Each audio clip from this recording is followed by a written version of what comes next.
Hey guys, tonight we begin a journey back to a moment that changed everything, yet history barely remembers it. Picture this, September 25, 1066. On a wooden bridge in northern England, a giant Viking warrior stands alone against an entire army, his axe dripping with blood, 40 men already dead at his feet. 3 kings are fighting for one crown. Brothers will betray brothers, and in just 3 weeks 2 of these kings will be dead, and England will never be the same again. But here is the strange part. Almost nobody talks about the battle that actually decided England's fate. Everyone remembers Hastings, but the real story, it happened 3 weeks earlier at a place called Stamford Bridge. Now, before we dive into this incredible story together, I would love it if you could take just a moment to subscribe to the channel and hit that like button, but only if you genuinely enjoy what you're about to hear. And I am curious, where are you right now? Are you in bed, lights dimmed, ready to drift off, or maybe you are driving through the night, or cooking dinner, or just looking for a story to escape into? Drop a comment and let me know. I read every single one, and I love hearing from you. Alright, get comfortable, adjust your pillows, let the world outside fade away. Tonight we are travelling back 958 years to the year that tore England apart. Let us begin. January 5th, 1066, Westminster Palace, England. Outside, the winter wind howls across the Thames. Inside, in a chamber lit by flickering candles, a man is dying. His name is Edward. And for 24 years he has been King of England. History will remember him as Edward the Confessor, a deeply religious man who spent more time praying than ruling, who built Westminster Abbey but never produced an heir. And now, as he lies on his deathbed, surrounded by bishops and nobles, everyone in that room knows the same terrible truth. When this king dies, England will explode into chaos. Because here is the thing about medieval succession. It was never simple. There were no clear rules, no constitutional guidelines, no supreme court to settle disputes. When a king died without a son, the throne did not automatically pass to anyone. Instead, it became a prize, a trophy. And whoever could grab it first, whoever had the strongest army or the best claim or the most dangerous friends, that person became king. It was brutal, it was messy, and in 1066 it was about to become catastrophic. Edward knows this. Even as his breath grows shallow, even as the priests murmur prayers around his bed, he understands that his death will unleash something dark. And so, in his final hours, he does something that will haunt England for the next 1,000 years. He makes a choice. According to the Vita Edwardi Regis, a chronicle written shortly after these events, Edward turns to his brother-in-law Harold Godwinson, the Earl of Wessex, and places the kingdom under his protection. Not exactly a formal coronation, not exactly a clear endorsement, but enough. Enough for Harold to act, and Harold Godwinson does act, fast.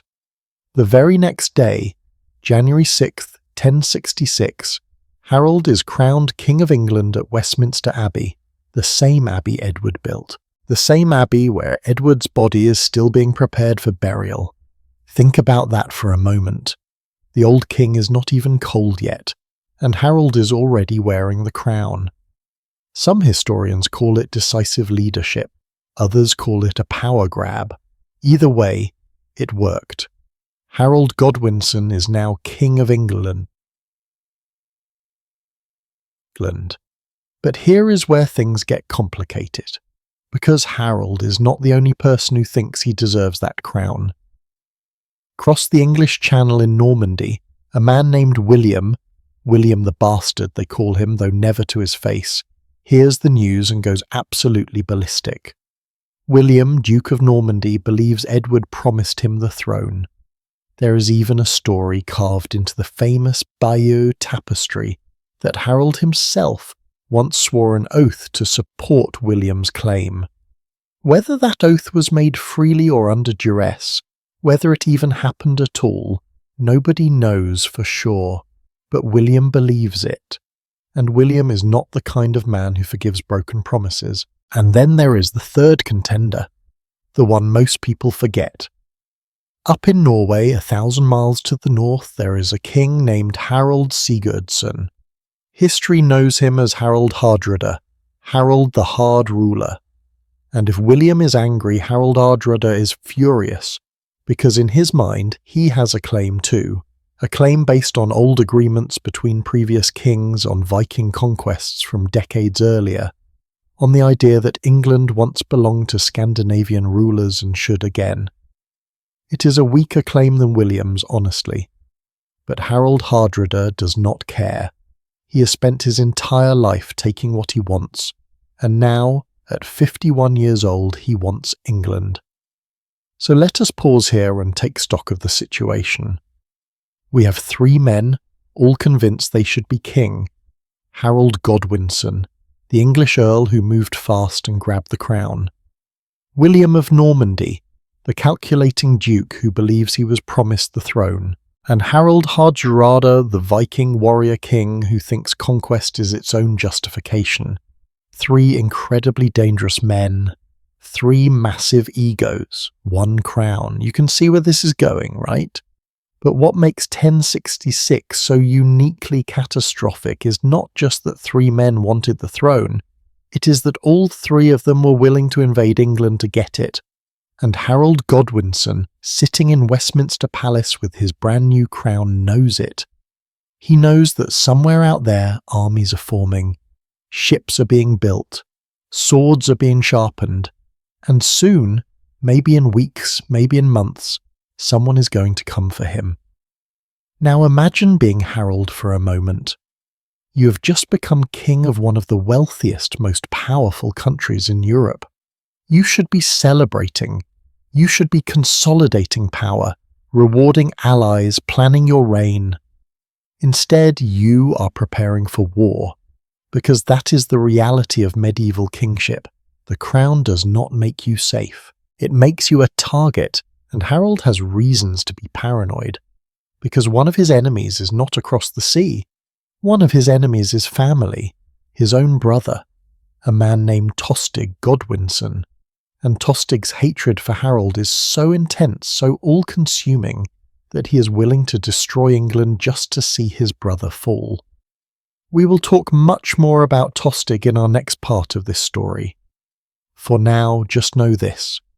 Tostig was once the Earl of Northumbria, one of the most powerful positions in England. But the people of Northumbria hated him, hated his cruelty, his corruption, his violence. In 1065 they revolted, and Harold, as the king's chief advisor, had to make a choice: support his brother or support the people. Harold chose the people. He convinced King Edward to strip Tostig of his title and exile him. Tostig never forgave him. And now, in 1066, Tostig is out there somewhere, plotting, scheming, looking for allies, looking for an army, looking for revenge. So here is where Harold stands in early 1066. He has the crown, he has the throne, but he also has enemies on every side. William is building an invasion fleet in Normandy. Harald Hardrada is sharpening his axe in Norway. And Tostig, his own flesh and blood, is wandering Europe trying to recruit anyone who will help him destroy his brother. It is a nightmare scenario. A 2-front war. Actually a 3-front war. And Harold knows that he cannot fight all of them at once. The question is, who will come first? Where will the first blow fall? And how can Harold possibly defend an entire country when threats are closing in from every direction? These are the questions keeping Harold awake at night. These are the calculations he is making as winter turns to spring, as spring turns to summer. And the cruel irony is that Harold is actually a brilliant military commander. He has led campaigns in Wales. He has fought alongside William in Brittany. Yes, they were once allies, which makes this whole situation even more twisted. Harold knows war. He knows strategy. But even the greatest general cannot be in two places at once. So Harold makes a plan. He stations his army along the southern coast of England, watching for William, because that is the most obvious threat. Normandy is just across the English Channel. An invasion from the south makes perfect tactical sense. Harold gathers the feared, the civilian militia, basically every able-bodied man who can hold a spear, and keeps them on high alert through the spring and summer of 1066. For months they wait, watching the horizon, waiting for Norman sails. But here is the problem with the Fyrd. These are not professional soldiers, these are farmers, blacksmiths, merchants, men with families and fields and responsibilities. You can keep them mobilized for a few weeks, maybe a month, but after that, their crops need harvesting. Their livestock needs tending, their children need feeding. By September 8th, Harold has no choice. He disbands the Fyrd. He sends them home. The defence of southern England collapses, and Harold returns to London exhausted, frustrated, convinced that maybe, just maybe, William has decided not to invade after all. He is wrong. William is still coming, but William is not the first to arrive. Because while Harold has been staring south, watching for Norman ships, something terrible's been happening in the north. A fleet has appeared, 300 longships packed with warriors, Viking warriors, led by the most dangerous man in Scandinavia. Harold Hardrada has come to take England, and he's brought Harold's own brother with him. Imagine Harold's shock when the news reaches London. The Vikings have landed, they have sailed up the River Ouse, they are marching on York, the great city of the north, and leading them, standing side by side with the Norwegian king, is Tostig, the brother Harold exiled, the brother who swore revenge. It is a betrayal so profound, so Shakespearean that it almost does not feel real. But it is real, and it is happening right now. Harold faces an impossible choice. Does he stay in London and wait for William, who could arrive any day, or does he march north and confront the Vikings, leaving the south completely undefended? It is a gamble either way. If he goes north and William lands in the south, England is lost. If he stays south and the Vikings take the north, England is lost. There is no good option, only terrible ones. And yet, Harold does not hesitate. He chooses.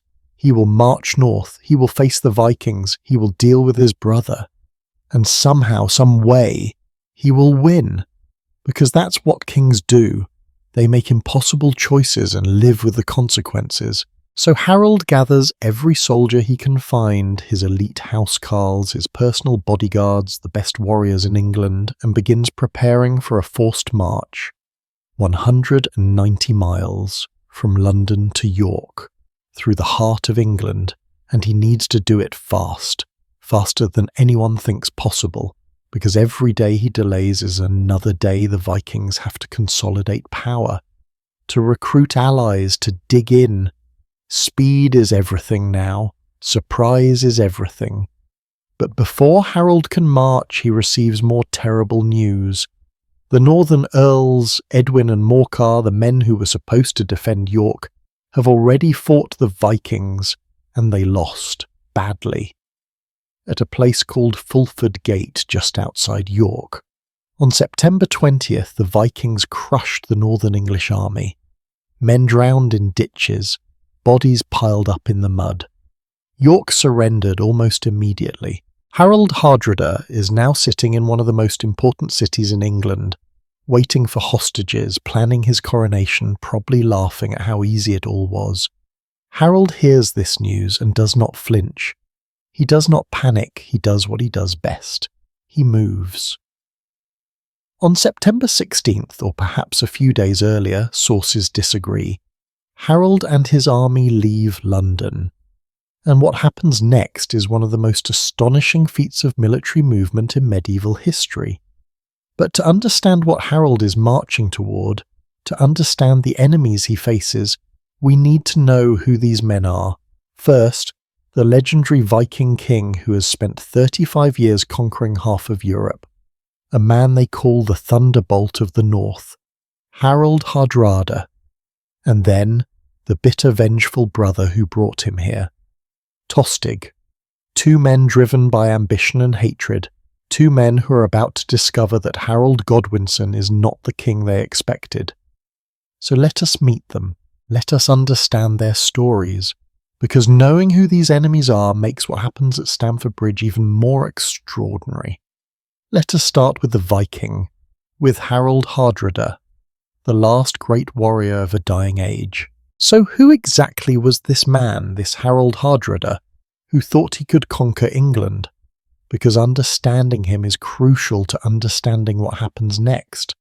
And I promise you his life story reads less like a history textbook and more like the plot of a fantasy novel that got rejected for being too unrealistic. Seriously, if someone pitched Harald Hardrada's life as a movie script to me, Hollywood would say, "Come on, nobody's going to believe this."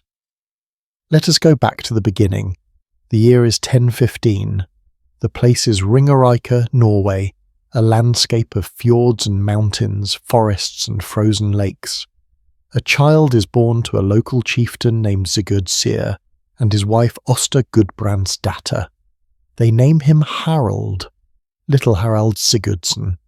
And from the moment he can walk, this kid is different. Ambitious, restless, hungry for something his older brothers do not seem to care about. He has a half-brother from his mother's first marriage, a man named Olaf. And Olaf is not just any half-brother. Olaf is a king, or at least he is trying to be. See, Norway in the early 11th century is a mess. It is not really one country. It is a collection of petty kingdoms and chiefdoms, all fighting each other, all trying to grab power. And Olaf Haraldsson, Harald's half-brother, has big dreams. He wants to unite Norway. He wants to Christianize it. He wants to be the king of a real, unified nation. Noble goals, right? Except Olaf has a problem. There's already a king, a Danish king named Knut the Great. Knut controls Norway, Denmark and England, a massive North Sea empire. And Knut is not about to let some upstart Norwegian prince take away his territory. So in 1030, when Harald is just 15 years old, 15, think about that, his half-brother Olaf decides to invade Norway and reclaim the throne. And young Harald, barely old enough to grow a beard, joins him. He wants to fight, he wants to prove himself, he wants to be a warrior, and Olaf lets him. They gather an army and march toward a place called Stiklestad in central Norway, and there, on July 29th, 1030, they meet Knut's forces in battle. It is a disaster. Olaf's army is outnumbered. The battle turns into a slaughter, and in the chaos, in the blood and screaming and dying, Olaf himself is cut down, killed. The man who would be king dies in the mud of Stiklestad. And 15-year-old Harald? Harald fights like a demon. He takes wounds, multiple wounds. His friends drag him off the battlefield barely alive and hide him in a farmhouse while Knut's men search for survivors. For weeks, Harald hovers between life and death. And when he finally heals enough to move, he faces a harsh reality. His brother is dead, his side lost, and if Knut's men find him, he is dead too. So Harald runs. He flees east, across Sweden, through forests and over mountains, until he reaches Kievan Rus, what we would call Ukraine and Western Russia today. And there, in the court of Grand Prince Yaroslav the Wise, Harald finds refuge. He is a teenage exile with nothing. No money, no army, no future, just a name and a sword. So what does he do? He becomes a mercenary. He joins Yaroslav's army as a captain, leading men in battles across Eastern Europe. And Harald is good at it, really good. He is tall, some sources say over 6 feet, maybe even close to 7, which in the 11th century would have made him a giant. He is strong, he is fearless, and he is ruthless. Men follow him, enemies fear him, and slowly, year by year, Harold builds a reputation. But Kievan Rus is not enough for him. After a few years, Harold hears about opportunities farther south. In Constantinople, the capital of the Byzantine Empire, the richest, most powerful city in the world. And Constantinople has something special, a military unit called the Varangian Guard. Elite soldiers, mostly Vikings and Norsemen, the personal bodyguards of the Byzantine emperor. They get paid in gold, actual gold, and Harold wants in. So sometime around 1034 or 1035, Harold leaves Kievan Rus and travels to Constantinople. Imagine that journey for a moment. 1,500 miles, through hostile territory, down the Dnieper River, across the Black Sea. It is a journey that would kill most people. Harold treats it like a vacation. And when he arrives in Constantinople, he does what he always does. He impresses people.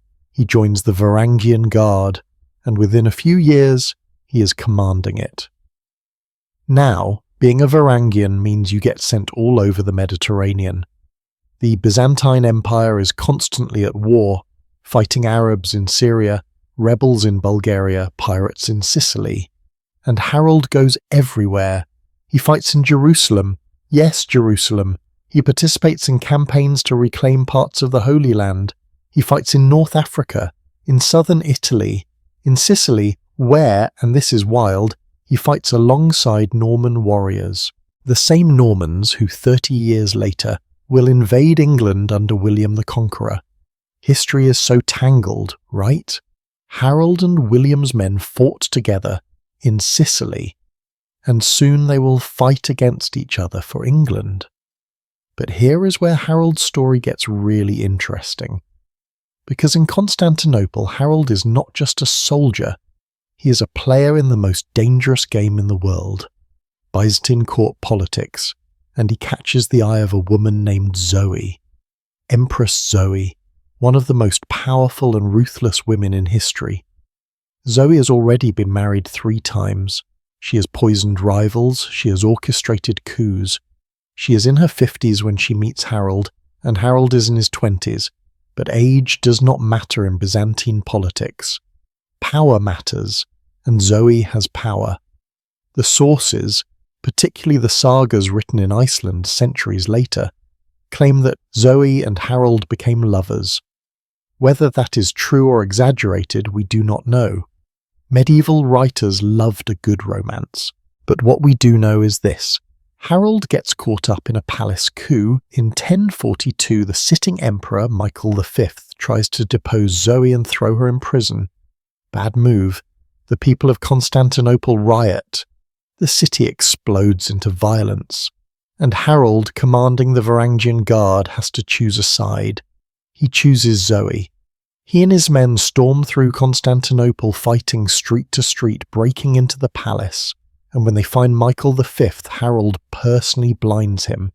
That is the punishment for traitors in Byzantium. You do not kill the emperor, you blind him so he can never rule again. And Harold does it himself. Zoe wins, Michael is destroyed, and Harold becomes the hero of Constantinople. For a moment it looks like Harold might actually marry Zoe and become emperor himself. Can you imagine? A Viking farmer's son from Norway sitting on the throne of the Byzantine Empire? It almost happens. But the Byzantine court will never accept a barbarian as emperor, no matter how much Zoe wants it. So Zoe marries a bureaucrat named Constantine instead. And Harold? Harold is furious, betrayed. He has given everything to this empire, and they will never let him rise higher. So he does what any ambitious young warlord would do. He starts an affair with another empress. Maria, Constantine's mistress. Some sources say Harold genuinely loved Maria. Others say it was just revenge. Either way, Zoe finds out, and Zoe does not forgive. She has Harold thrown into prison, into a Byzantine dungeon. And this is where Harold's story should end. Locked in a cell, forgotten, left to rot, except it does not end. Because in 1043, Kiev and Rus, Harold's old friends from his mercenary days, launch an attack on Constantinople. 400 ships, a massive invasion fleet. The Byzantines fight them off using Greek fire, this terrifying liquid flame that burns on water. The Rus fleet is destroyed. But in the chaos, in the confusion, Harold escapes. He breaks out of prison. He kidnaps Maria, yes, kidnaps an empress, and gets her onto a ship bound for Kiev. For a few weeks they sail together, an empress and a fugitive Viking. And you have to wonder what they talked about during those long nights on the Black Sea. Did Maria really love him? Did Harold genuinely want her? Or was she just a trophy? We will never know, because when they reach Kiev, reality sets in. Maria is a Byzantine princess. She cannot live as a barbarian queen in Scandinavia, so Harold sends her back. He lets her go, and he marries someone else, Elizaveta, the daughter of Yaroslav. A political marriage, a smart marriage. But you have to think that somewhere in the back of his mind, Harold always wondered what might have been with Maria. Now Harold is rich, insanely rich. He has spent 15 years looting half of the Mediterranean. He has gold, jewels, treasure beyond imagining, and he is done with the Byzantine Empire. He is going home, back to Scandinavia, back to Norway, because while he's been away, things have changed. His nephew, Magnus the Good, Olaf's son, has become king of Norway, and Magnus needs help, so Harold offers a deal. He will share his fortune with Magnus if Magnus shares the kingdom with him. Co-kings. It is an unusual arrangement, but it works. For a while, until Magnus dies suddenly in 1047. Some say it was illness, some say it was poison. History is unclear. But when Magnus dies, Harold becomes the sole king of Norway. After 32 years of exile, war, adventure and struggle, Harold Hardrada is finally a king. He is 32 years old, and he's just getting started. Because Harold does not just want Norway, he wants more. He looks at Denmark, his neighbour to the south, and thinks, that should be mine too. So he launches a series of wars against the Danish king, Svein Estridsson, brutal wars. Year after year, Harald raids the Danish coast. In 1049, he attacks the city of Hedeby, the biggest, richest trading centre in Scandinavia. And he does not just conquer it, he burns it completely. Hedeby never recovers. It becomes a ghost town. Archaeologists today can still see the burn layers in the ground. That is Harold's legacy, ash and ruin. And this is where Harold earns his nickname, Hardrada, hard ruler, harsh ruler. Because Harold is not interested in diplomacy or compromise, he rules through fear, through strength, through overwhelming violence. His own people start to hate him. He raises taxes, he debases the coinage, he exiles nobles who question him. He is not a beloved king, he is a tyrant, but he is effective. Nobody dares challenge him. Nobody except Svein of Denmark, who somehow miraculously holds on despite losing almost every battle. By the early 1060s, Harold is in his late 40s. He's been fighting for over 30 years. He has conquered, burned, and bled his way across Europe, and yet he still has not achieved his ultimate dream. He still has not built an empire to rival Knut the Great. Norway is too small, Denmark will not fall. So when, in January 1066, King Edward of England dies, and Harold hears that there is a succession crisis, his eyes light up. England, the richest prize in Europe, The crown his old enemy Cnut once held. This is it, this is his chance. But Harold needs an excuse, a justification. He cannot just invade England for no reason. So he digs up an old agreement, some deal between his predecessor Magnus and the previous Danish-English King Harthacnut about inheriting each other's kingdoms. It is a flimsy claim. Nobody really believes it. But Harold does not care. He just needs an excuse. And then, like a gift from the gods, Tostig Godwinson shows up. Harold's exiled brother. Angry, bitter, desperate for revenge. And Tostig offers Harold something better than a legal claim. He offers local knowledge, inside information, a way into England. Tostig tells Harold that the north of England is weak, that York will welcome a Viking king, that Harold Godwinson is a usurper hated by his own people. Most of this is lies, but Harold wants to believe it, so he does. He gathers the largest invasion fleet Norway has ever assembled, 300 ships, maybe more, between 7,000 and 11,000 men, depending on which source you trust. It is massive, it is terrifying. And in September 1066, Harold Hardrada sets sail for England, the last great Viking invasion, the final roll of the dice. And here is the tragic irony of Harold's life. He has survived everything. Battles in Stiklestad, Jerusalem, Sicily, Bulgaria, prison in Constantinople, wars in Denmark. He is 51 years old, a veteran of 1,000 fights, and he genuinely believes that England will be easy, that Harold Godwinson is weak, that the English will roll over. He has no idea that in just a few weeks he will be dead, that his entire army will be destroyed, that his dream of a North Sea empire will die with him on a muddy riverbank. But right now, as his ships sail west across the North Sea, Harold Hardrada is confident, arrogant even. He is the thunderbolt of the North, the hard ruler, the last true Viking, and he's coming to take what he believes is his. But waiting for him in England is a man who is just as determined, just as dangerous, a man who has already made the hardest decision of his life, and that decision involves his own brother, the brother who is sailing alongside Harold right now, planning betrayal on a scale that will shock medieval Europe. So let us turn our attention to Tostig.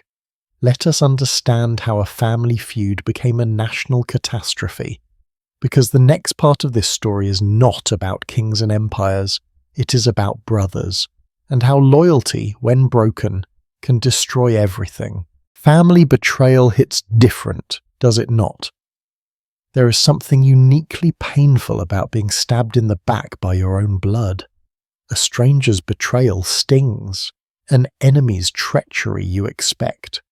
But when your own brother turns against you, when someone who shared your childhood, your parents, your name decides to destroy you, that wounds on a level most of us will never understand, and that is exactly what happens between Harold and Tostig Godwinson. Two brothers, same father, same mother, same family name, and by 1066 they hate each other so much that one of them is willing to burn England to the ground just to watch the other one lose.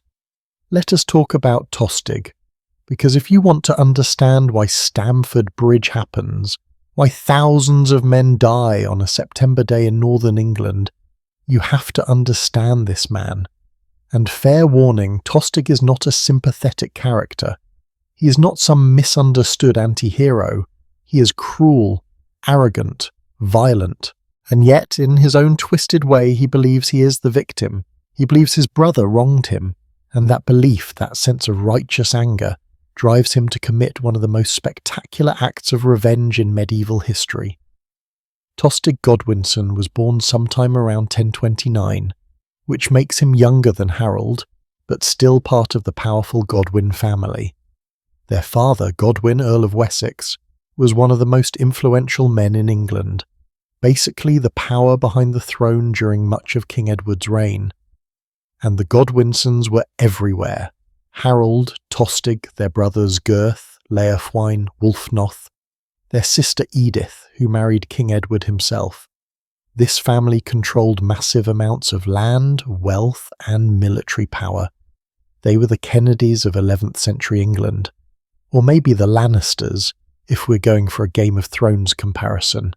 Power, ambition, and a whole lot of family drama. For most of his early life, Tostig does pretty well. In 1055, King Edward makes him Earl of Northumbria, one of the most important positions in England. Northumbria is huge. It covers basically everything from the Humber River up to the Scottish border. Cities like York, rich farmland, strategic importance. Being Earl of Northumbria means you are one of the most powerful men in the country, second only to the King and maybe Harold, who by this point is Earl of Wessex, so Tostig has it made, right? Power, prestige, the King's favour. What could go wrong? Everything. Everything goes wrong.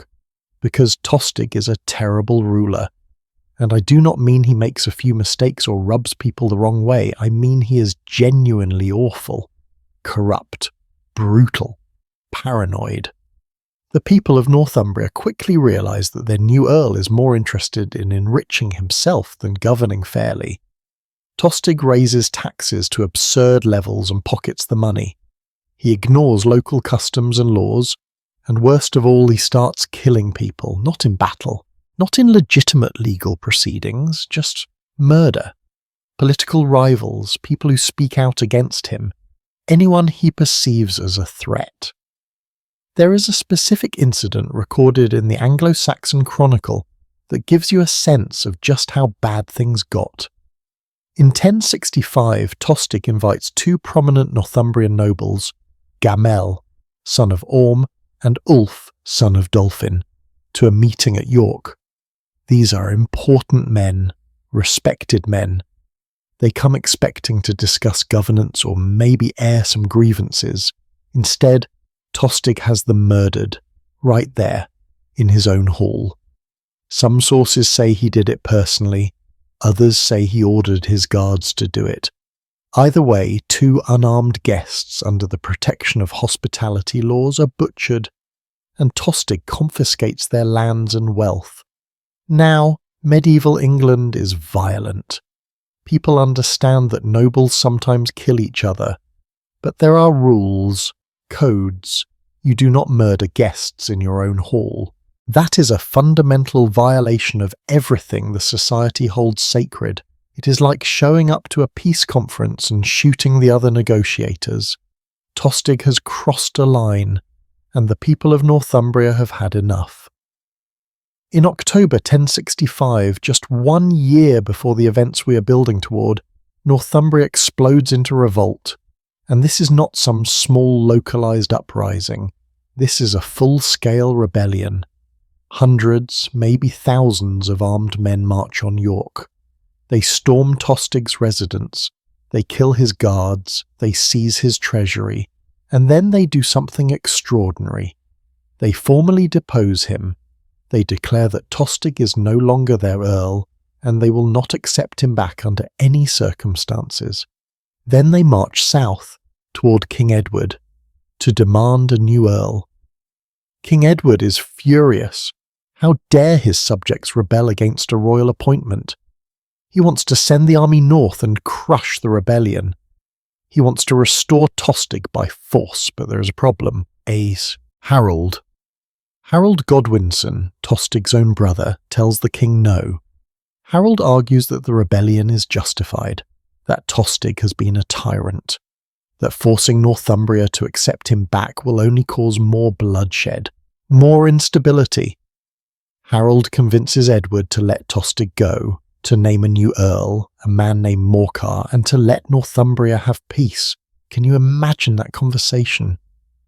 Tostig standing there watching his own brother, his own flesh and blood, argue for his removal. The betrayal must have been staggering. And Harold probably thinks he is doing the right thing. He is choosing country over family, stability over loyalty, the needs of the many over the needs of one corrupt earl. In Harold's mind, he is being a statesman, a leader who puts England first. But in Tostig's mind, Harold has destroyed him, humiliated him, stripped him of his power, his title, his dignity, and Tostig is not the kind of man who forgives that. So when King Edward exiles him, sends him out of England entirely, Tostig leaves with one thought burning in his mind: revenge. He will make Harold pay no matter what it takes, no matter how long it takes. Harold will suffer. Tostig spends the spring and summer of 1066 wandering Europe like a ghost, looking for allies.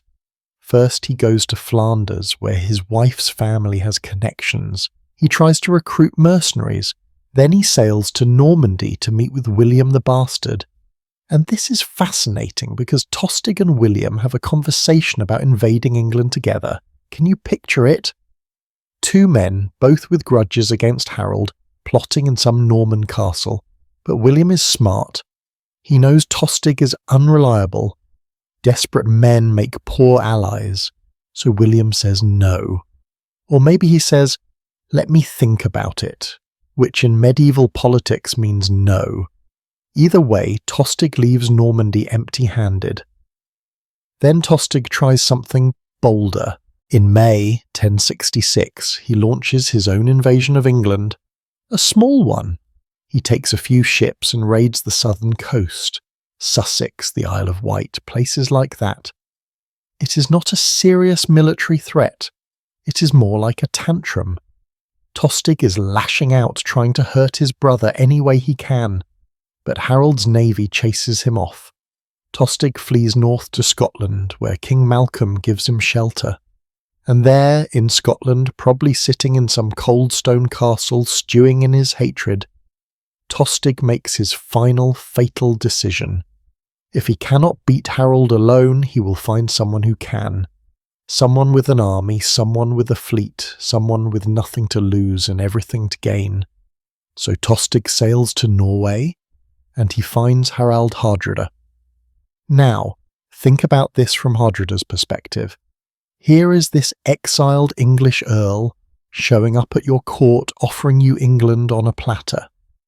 Tostig tells Hardrada exactly what he wants to hear. The north of England hates Harold. The people will welcome a Viking king. York will open its gates.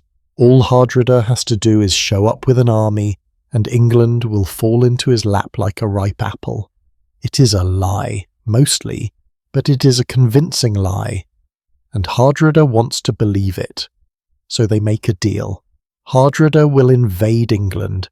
Tostig will guide him, provide local knowledge, maybe recruit some English supporters. And when they win, when Harold is defeated and England is conquered, Tostig gets Northumbria back. His old earldom, his old power, his revenge.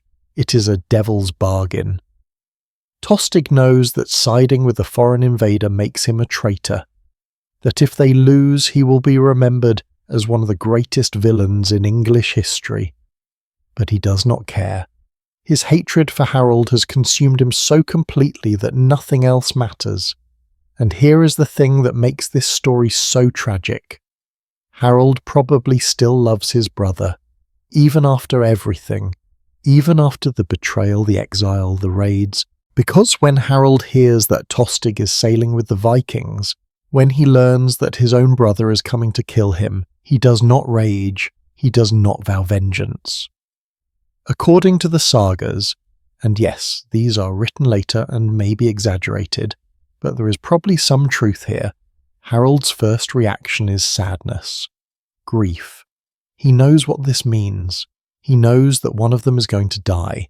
And despite everything, despite all the hatred and betrayal, they are still brothers. There is a concept in medieval society called brotherly love. It is not just affection, it is a duty, an obligation. Brothers are supposed to protect each other, fight for each other, die for each other if necessary. And Harold and Tostig are violating that on a scale that shocks their contemporaries. Because family feuds happen, siblings compete for land, titles, favour, but actual warfare between brothers, invasion and betrayal and bloodshed, that is rare, That is profound. That is the kind of thing that gets written into chronicles and remembered for centuries. Think about your own family for a moment. Think about your siblings, if you have them, or your closest relatives. Can you imagine hating them so much that you would destroy your entire country just to hurt them? Most of us cannot. Most of us, even when we fight with family, even when we are angry or hurt, we stop short of total war.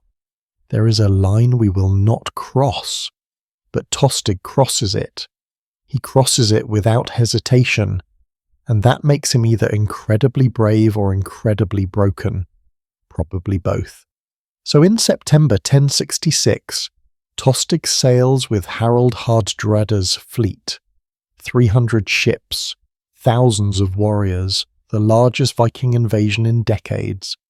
And somewhere in that fleet, standing on the deck of a longship, watching the English coast come into view, Tostig must be feeling something. Triumph, fear, regret, we do not know. The sources do not tell us what is going on in his head.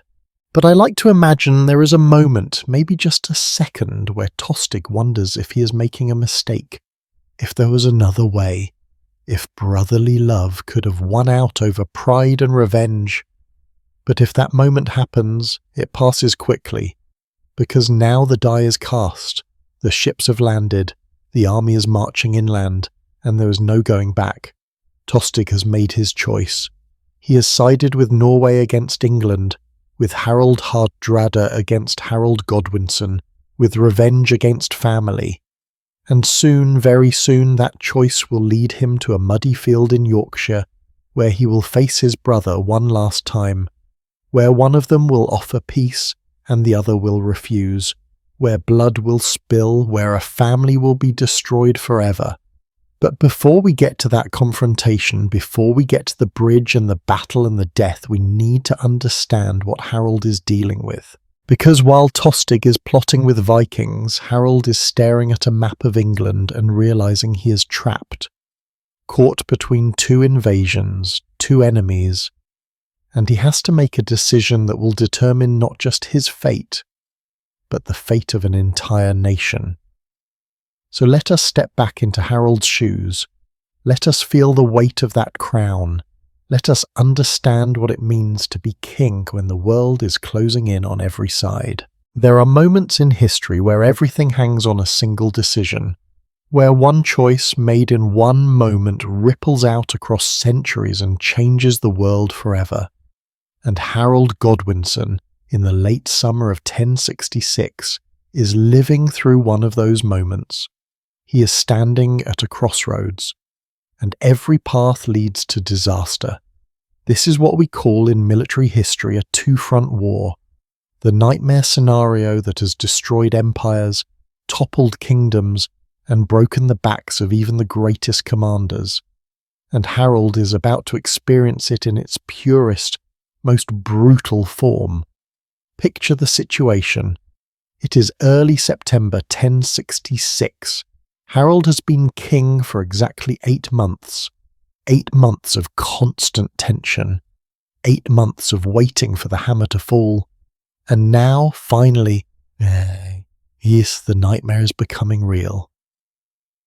Down south, across the English Channel, William of Normandy has assembled an invasion fleet.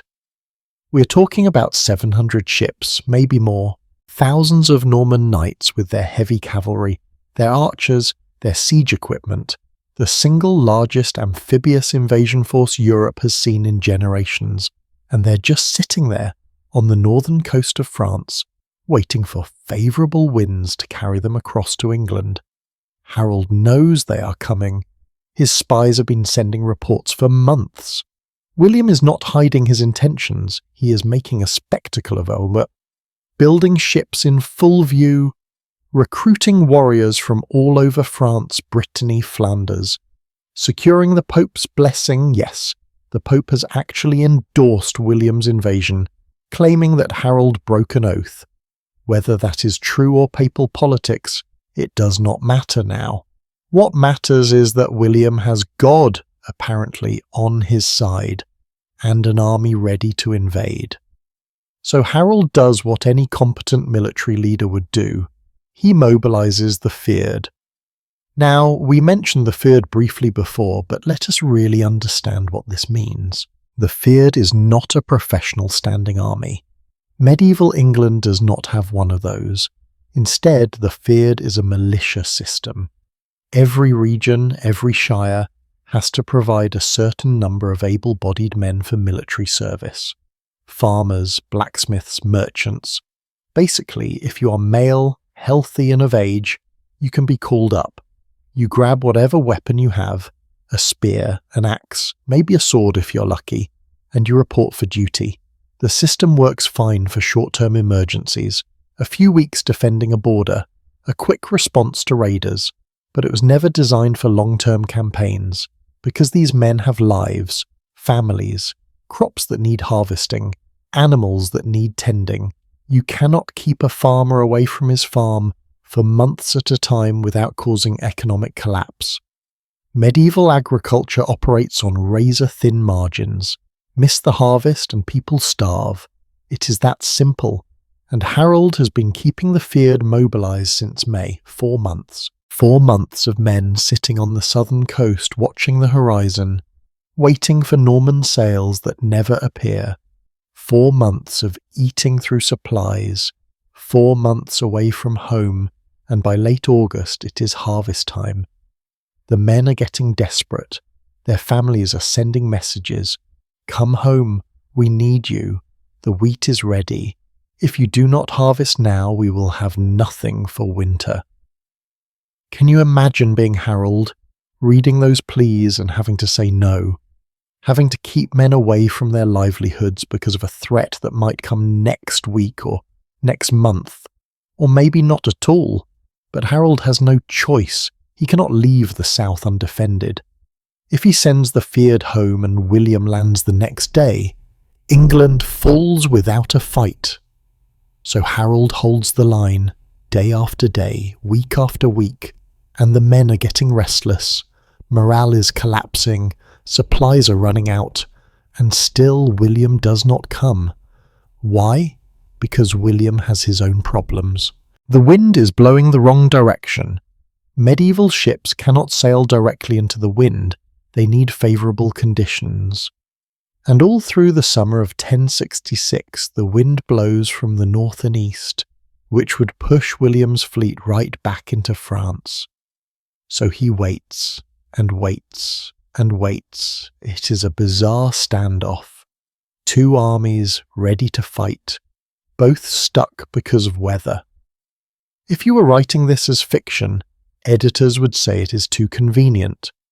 But that is how history works sometimes. Randomness, chance, the wind blowing the wrong way at the wrong time. Finally, on September 8th, Harold breaks. He cannot hold the Fyrd any longer.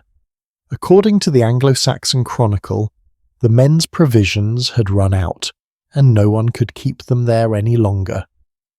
So Harold makes the painful decision to disband the Fyrd. He sends them home. Thousands of men released from duty scatter across England to save their farms and families. And Harold, with just his professional soldiers, his housecarls, his elite bodyguard, withdraws to London, exhausted, frustrated, probably wondering if he just made a catastrophic mistake. And that is when the messenger arrives. Picture Harold in London, maybe eating dinner, maybe trying to rest for the first time in months, and a rider comes thundering into the city, his horse lathered with sweat, shouting for the king. News from the north, terrible news, Vikings, a massive fleet, 300 ships. They have landed near the Humber. They are sailing up the Ouse River. They are marching on York, and leading them. Oh, this is the part that must have hit Harold like a punch to the gut. Leading them is Tostig, his brother. His own brother has brought a foreign army into England. Now we do not know Harold's exact reaction. The sources do not record it. But think about what must be going through his mind. For months he has been staring south, preparing for William. He has sacrificed everything: military readiness, economic stability, popular support to defend against a Norman invasion. And now, while he's looking south, the Vikings have hit him from the north. It is a classic strategic disaster. He has been outmaneuvered, outthought, and the architect of that outmaneuvering is his own brother. But here is where Harold shows his quality as a leader. Because he does not panic, he does not freeze, he does not waste time cursing fate or lamenting his bad luck. He looks at the situation, assesses his options, and makes a decision.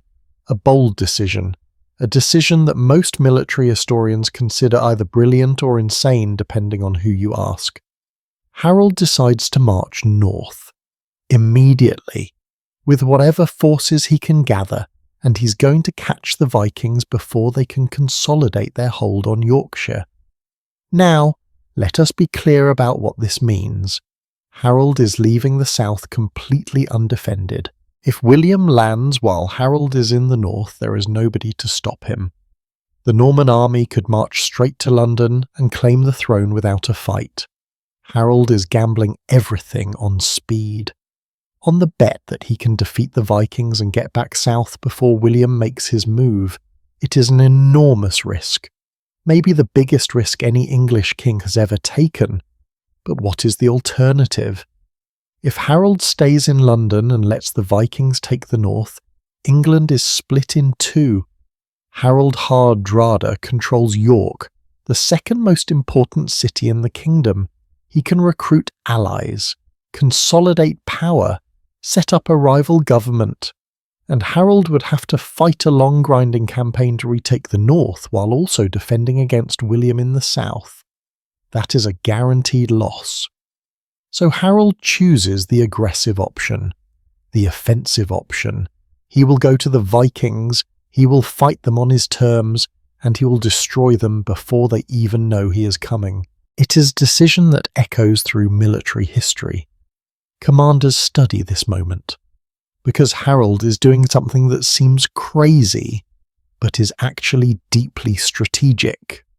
He is refusing to fight a two-front war. Instead, he is going to fight two one-front wars, one after the other, as fast as possible. Defeat the Vikings, then turn around and defeat the Normans. Simple in theory, nearly impossible in practice.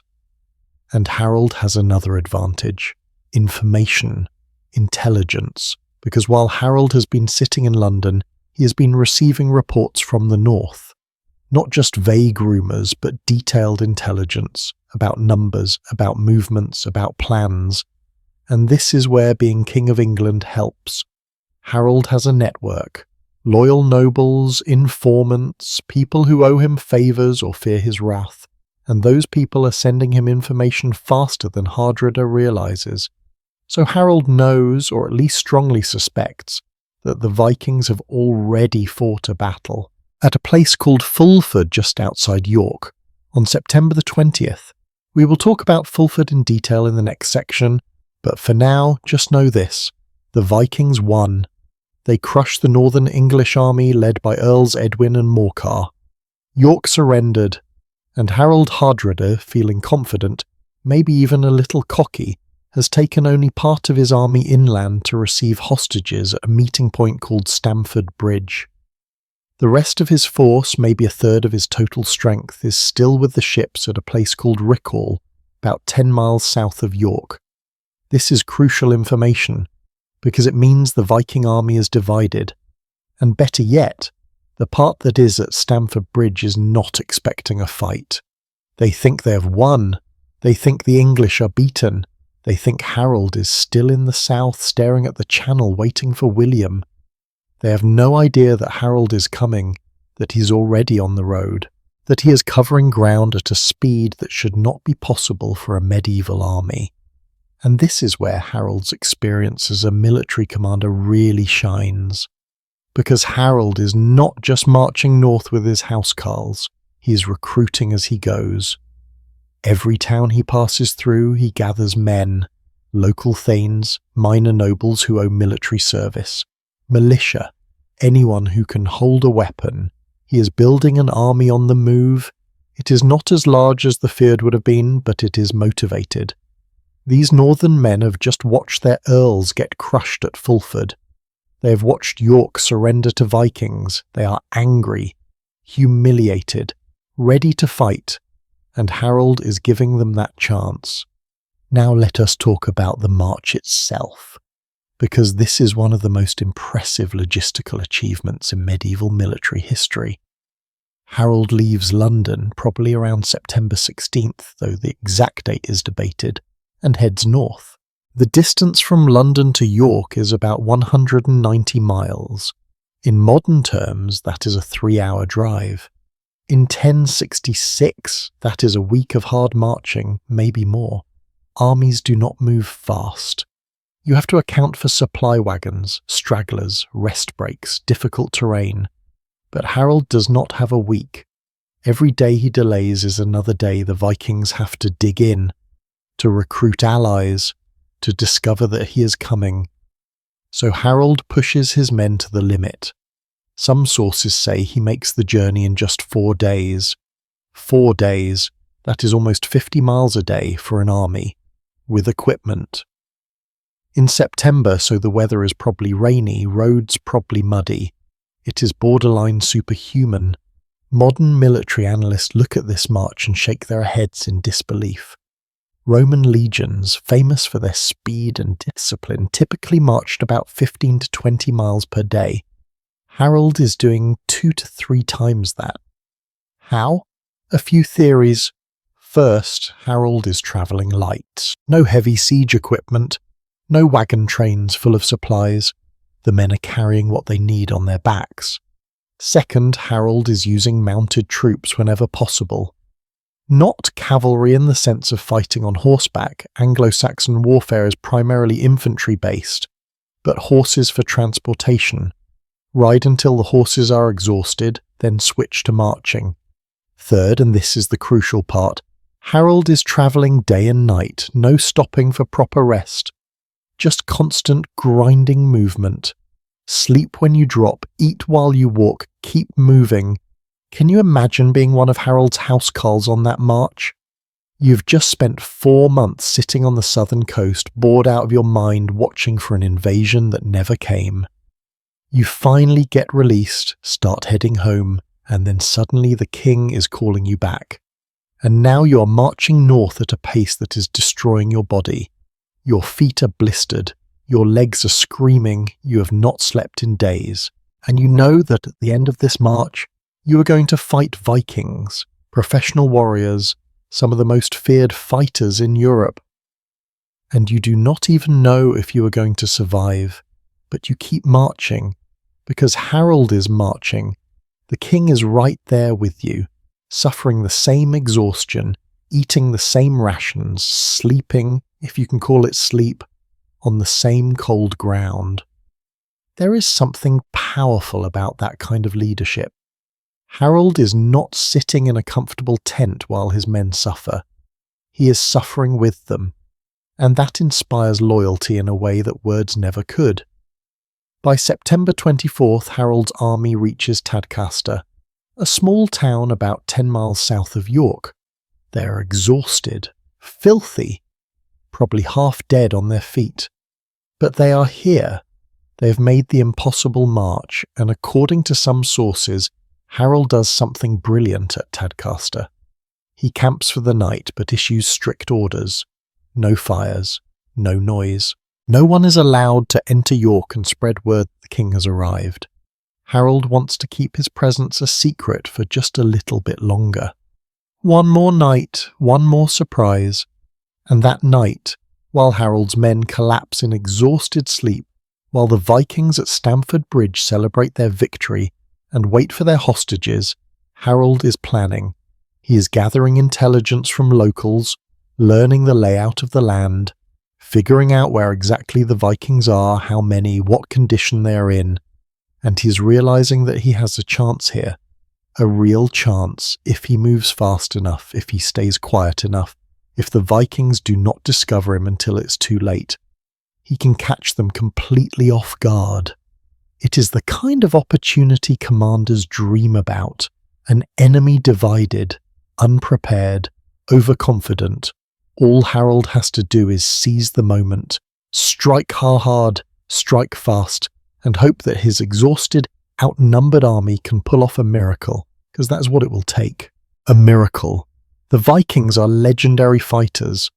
Harold Hardrada is one of the greatest military minds of the age.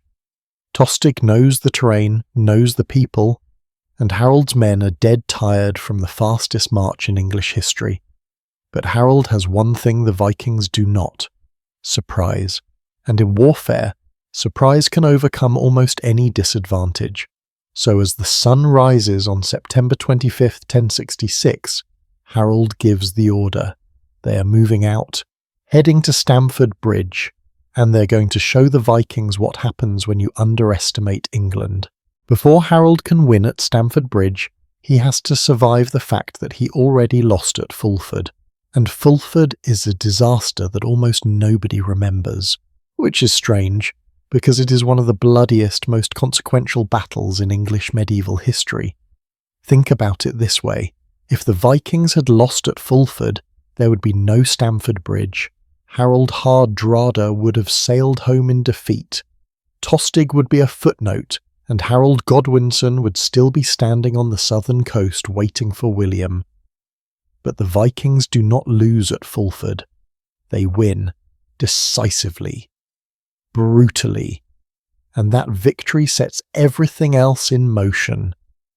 So let us rewind 5 days. September 20th, 1066. York is in a panic. Word has spread that 300 Viking longships have sailed up the Ouse River and are anchored at Rickall, about 10 miles south of the city. That is a terrifying sight. 300 ships means somewhere between 7,000 and 11,000 warriors, depending on how many men each ship carries. And these are not just any warriors. These are Norwegians, Vikings, men who've been raiding and conquering for generations, men who consider dying in battle an honour, a ticket to Valhalla, men who fight with axes and swords in a ferocity that has made them legends across Europe. The people of York know what is coming. They have heard the stories. They remember what happened when Vikings controlled the north a century ago, when York was called Jorvik and was the capital of a Viking kingdom. Some of the older folks probably have grandparents who lived through those times. So there is this weird mix of emotions in the city. Fear, certainly, but also maybe a little bit of nostalgia, a sense that maybe Viking rule would not be so bad. It is complicated. Medieval loyalties always are. But the two men responsible for defending the north are not thinking about nostalgia. They are thinking about survival. Their names are Edwin and Morcar. Brothers, young brothers, probably in their early 20s.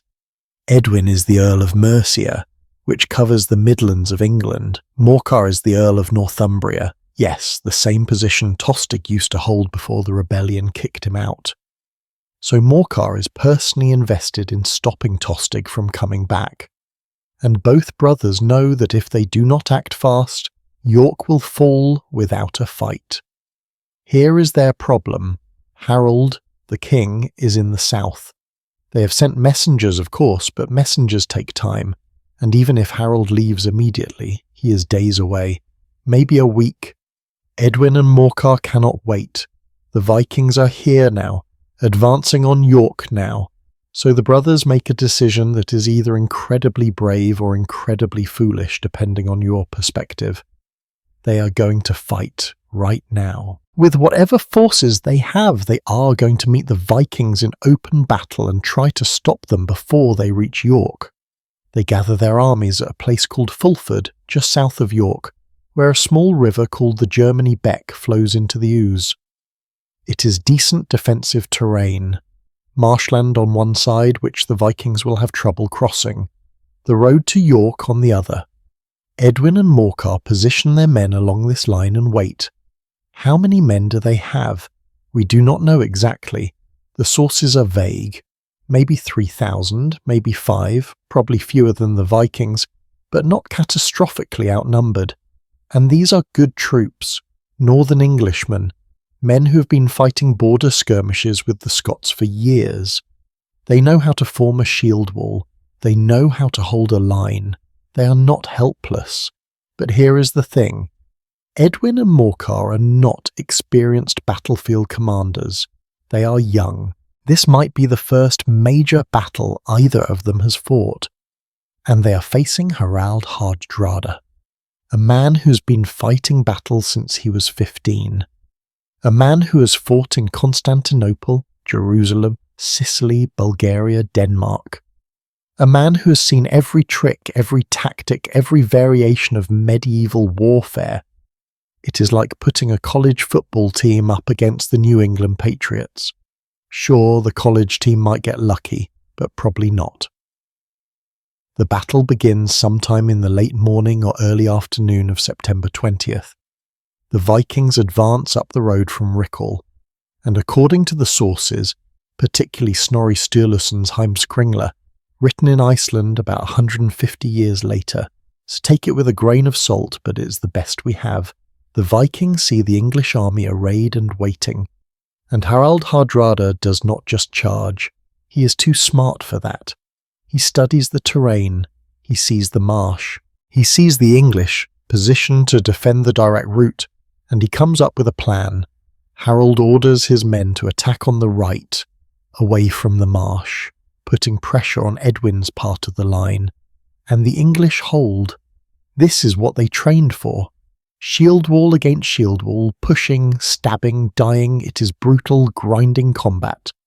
Men in the front ranks are killing and being killed. Men in the back are shoving, trying to keep the line from breaking. And for a while it works. The English are holding their ground. Maybe Edwin and Morcar are starting to think they can actually win this. But then Harald Hardrada does something brilliant. He feints. He pulls back his right flank, making it look like the Vikings are retreating. And the English, seeing their enemy falling back, do what any medieval army would do. They advance. They push forward, trying to exploit what looks like a weakness. Edwin's men chase the Vikings across the field, breaking formation, getting spread out, and that is exactly what Hardrada wants. Because while the English are focused on the right, Hardrada's left flank, the part of the Viking army that has been quietly manoeuvring through the marsh, comes crashing into Morcar's line. Suddenly, the English are being attacked from two directions. Their formation is broken. Men who were confident seconds ago are now panicking. And in medieval warfare, once a shield wall breaks, once men start running, the battle is over. It becomes a massacre. The Anglo-Saxon Chronicle records what happens next in stark, brutal language. The English are driven back. They try to retreat in order, but the Vikings are relentless. Men start falling into the Germany Beck, the little stream that runs through the battlefield. And here is the horrifying detail that sources mention again and again. So many English soldiers fall into that stream, so many bodies pile up, that the Vikings can cross over on top of the corpses. Think about that image for a moment. A stream so choked with dead men that it becomes a bridge of bodies. That is the level of slaughter we are talking about. Edwin and Morcar, to their credit, survive.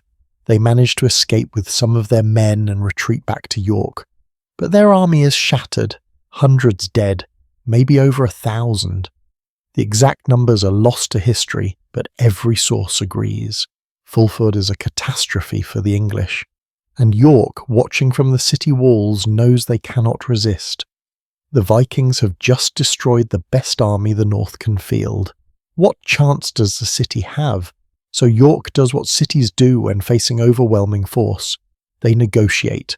Harald Hardrada does not even have to besiege the place. The city leaders send messengers. What do you want? And Hardrada's demands are pretty straightforward. He wants hostages, important people, nobles, city leaders, people whose lives will guarantee York's cooperation, and he wants supplies, food, money, everything the city can provide to support his army. York agrees. Of course they agree. What choice do they have? But here is where things get interesting. Hardrada does not occupy York. He does not garrison it with his men. He does not set up a royal court and start calling himself King of England. Instead, he pulls back. He takes his army back toward Rickwell, where the ships are anchored, and he arranges a meeting point for the hostages, a place called Stamford Bridge, about 7 miles east of York on the River Derwent. Why there? Probably because it is a neutral location, not in York, where the English might feel threatened, not at Rickwell, where the Vikings are camped. Stamford Bridge is in between, a place where both sides can meet, exchange hostages, and seal the deal peacefully. And this is crucial. Hardrada thinks the war is over.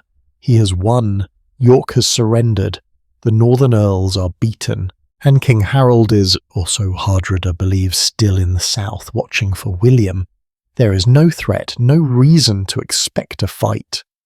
So when Hardrada marches to Stamford Bridge on September 25th, 5 days after Fulford, he is not preparing for battle. He is preparing for a ceremony, a formal exchange, maybe even a celebration. Hardrada leaves about a third of his army back at the ships. Why bring everyone? It is a hot day. Late September can still be warm in England, especially after a march. And armour is heavy. Chainmail, helmets, shields, that stuff weighs you down, makes you sweat, makes you miserable. So Hardrada tells a bunch of his men, "Stay with the ships, guard the supplies, the rest of us will handle the hostage exchange and be back by nightfall." It is a reasonable decision, a logical decision, and it is going to get thousands of men killed. The Vikings who do march to Stamford Bridge, maybe 5,000 or 6,000 of them, leave their chainmail behind. They carry shields and weapons, sure, but no heavy armour. Why would they? They're not expecting a fight. They're expecting a political ceremony, a handshake and a document. So they march east from York in high spirits, probably joking and laughing, thinking about how easy this conquest has been.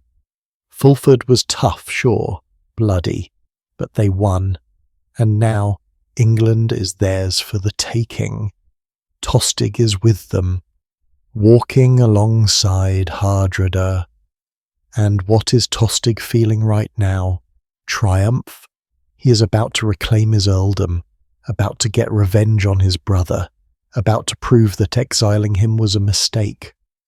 Or is there a part of him that feels uneasy, that wonders if this is all too easy?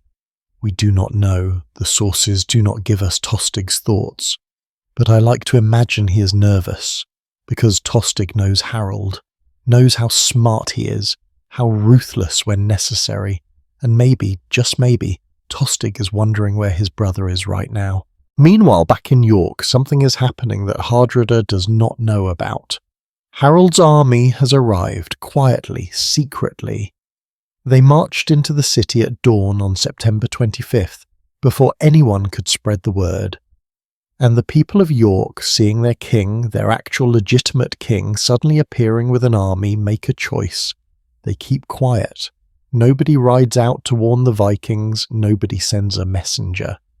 York has just surrendered to Hardrada, sure, but Harold is here now.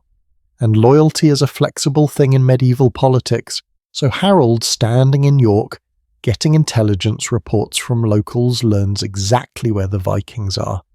Stamford Bridge, 7 miles east, waiting for hostages, unprepared, divided, unarmoured.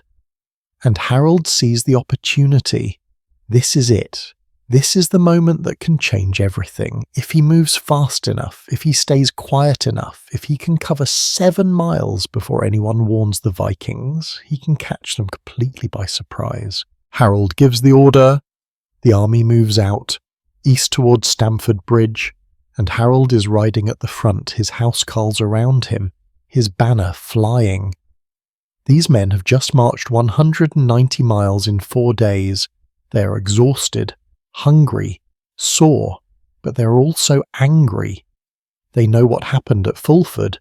They know their countrymen were slaughtered.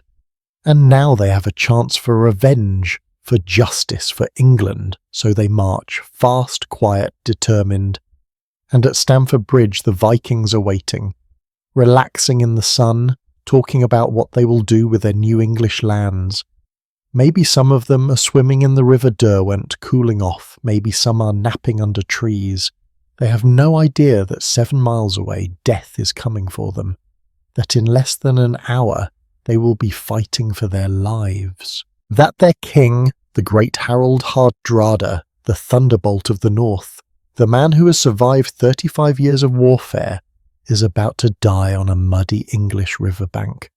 They have no idea, and that's exactly what makes what happens next so devastating. So let us go to that bridge. Let us stand with the Vikings as they wait for hostages that will never arrive. Let us see the moment when, over the hill to the west, English banners appear, when the ground starts to shake with the sound of marching feet, when Harold Hardrada realizes, with slowly dawning horror, that he has been outmaneuvered, outthought, and that the battle he thought he already won is about to begin all over again, but this time he is on the wrong side of the surprise. Military history is full of brilliant strategies and devastating mistakes, but very few moments combine both as perfectly as what Harold Godwinson accomplishes on the morning of September the 25th, 1066. What he is about to pull off is the medieval equivalent of a special forces operation, a lightning strike built on speed, secrecy, and ruthless exploitation of enemy overconfidence. And the crazy thing is, it almost should not work. The Vikings are legendary warriors. Harold Hardrada is one of the greatest military minds alive, and yet Harold is about to catch them with their pants down. Literally, in some cases, because some of the Vikings are reportedly swimming in the river when the English army appears over the hill. Let us set the scene properly. Stamford Bridge sits on the River Derwent, about 7 miles east of York. It is not a big place, just a small village with a wooden bridge crossing the river. The bridge itself is narrow, maybe wide enough for 2 or 3 men to cross side by side, but not much more. The river is not huge, but it is deep enough and fast enough that you cannot just wade across easily. You need the bridge. Or you need to swim, which in full armour is basically suicide. So the bridge is the key tactical feature. Control the bridge, control the crossing. Simple geography, simple tactics. Harold Hardrada and his army arrive at Stamford Bridge sometime in the mid-morning. They are in good spirits. Why would they not be? 5 days ago they crushed the Northern English army at Fulford. York surrendered without a fight. They own Northern England now. And today is just a formality. Receive some hostages, secure their control, maybe drink some ale to celebrate. It is a hot day for late September, unseasonably warm, the kind of day where wearing heavy chainmail feels like torture. So Hardrada makes a decision that seems totally reasonable at the time. He tells his men they can leave their armour with the baggage train. Just bring shields and weapons, no need to roast in metal when you're just standing around waiting for civilians to show up. Some of the Vikings take it even further. Some of them strip down and go for a swim in the Derwent. Can you blame them? They have been marching, fighting, living in armour for weeks. A cool river on a hot day probably feels like paradise. So you have this bizarre scene. Thousands of Viking warriors, some in light tunics, some shirtless, some literally splashing around in the water, all waiting for a ceremonial exchange that they think is going to be boring and peaceful. Tostig is there, of course, standing with Hardrada, probably pointing out landmarks. That is the road to York. Those hills over there are where my family used to hunt. Making small talk, trying to look confident. But I wonder if Tostig is nervous. If some part of him is thinking, this feels wrong, this feels too easy, where is Harold? Because Tostig knows his brother, knows that Harold does not give up, does not surrender. And the fact that Harold has not shown up yet, has not tried to negotiate, has not done anything, that should be worrying, But Tostig probably pushes that thought down, tells himself he is being paranoid. After all, Harold is in the south, waiting for William. Right? Wrong. Because at that exact moment, Harold's army is approaching from the west. They have left York at dawn, marching fast and quiet. 7 miles. Maybe an hour and a half of hard marching for men who are already exhausted from covering 190 miles in 4 days. But Harold is not asking them to march, he is asking them to run, to jog, to move as fast as humanly possible before someone spots them and warns the Vikings, because surprise is everything. Lose the surprise and this becomes a fair fight. And fair fights are risky. Harold wants an unfair fight. A massacre, total shock and overwhelming force before the enemy can react. The English crest a hill to the west of Stamford Bridge, and that is when the Vikings see them. Imagine being a Viking warrior, relaxing in the sun, maybe telling stories about your last raid, and you look up and see banners, English banners, hundreds of them, and beneath those banners an army. A big army marching in formation, armed, armoured, battle-ready, and you are standing there in your underwear with your chainmail 10 miles away on a ship. The reaction must be chaos, pure chaos, men scrambling for weapons, shouting, confusion. Who are they? Where did they come from? Is that the king? How is the king here? He is supposed to be in the south. Harold Hardrada, to his credit, does not panic. He is a veteran. He has been in worse situations. Well, maybe not worse, but definitely bad situations. And he starts barking orders. Form up, shield wall, get to the bridge. Anyone with armour, front ranks, everyone else, support. He is trying to organise a defence out of absolute chaos. But here is the problem. The Viking army is split. About a third of their force, maybe 2,000 or 3,000 men, is still back at the ships in Rickall 10 miles away. Those men have all the heavy armour, all the reserve weapons, all the supplies, and they have no idea what is happening at Stamford Bridge. So Hardrada is fighting with maybe 5,000 or 6,000 men, most of whom are lightly armed or completely unprepared, against Harold's army, which is smaller, probably around 4,000 or 5,000 men, but fully equipped and ready for battle. And Harold has the initiative. He is attacking. The Vikings are reacting. Now, before the main battle starts, something remarkable happens. And this moment is so famous, so iconic, that it gets recorded in multiple sources and becomes part of English legend. According to Snorri Sturluson's Heimskringla, as the two armies face each other across the bridge, a group of English horsemen, maybe 20 of them, rides forward toward the Viking lines, and one of them shouts out, "Is Earl Tostig in this army?" And Tostig, probably confused, probably terrified, shouts back, "Yes, I am here." And the horseman says, "Your brother, King Harold, sends you greetings. He offers you peace and the return of your earldom, all of Northumbria. You can have it back. Just stop fighting, switch sides, come home." Think about what that offer means. Harold is standing there watching his brother ally with foreign invaders, and his first move is not revenge, it is mercy, it is reconciliation. Come back. All is forgiven. Let us end this madness. And for a moment, you have to wonder if Tostig considers it. Does he hesitate? Does some part of him want to say yes? To take his brother's hand and end this nightmare? We do not know, but what we do know is that Tostig asks a follow-up question. If I accept, what will you give King Harald of Norway? And the English horseman pauses. Then he says, and this line is so cold it has echoed through history, 7 feet of English ground, or as much more as he is taller than other men. It is an offer of death, a promise that Hardrada will get nothing but a grave, and it is delivered with dark humour. Hardrada is famously tall, so his grave will need to be extra long, brutal, savage, and absolutely final. There will be no negotiation with the Norwegian king, only battle, only death. And Tostig, hearing that, makes his choice. He refuses. He chooses loyalty to Hardrada over reconciliation with his brother. Maybe out of pride, maybe out of fear that Harold's offer is a trap, maybe because he has come too far to turn back now. Whatever the reason, Tostig says no. And with that refusal, the last chance for peace dies.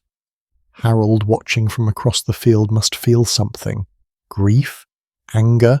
Relief that the choice is clear now? We will never know. But he gives the order. Attack. And the English army surges forward toward the bridge. And this is where things get weird.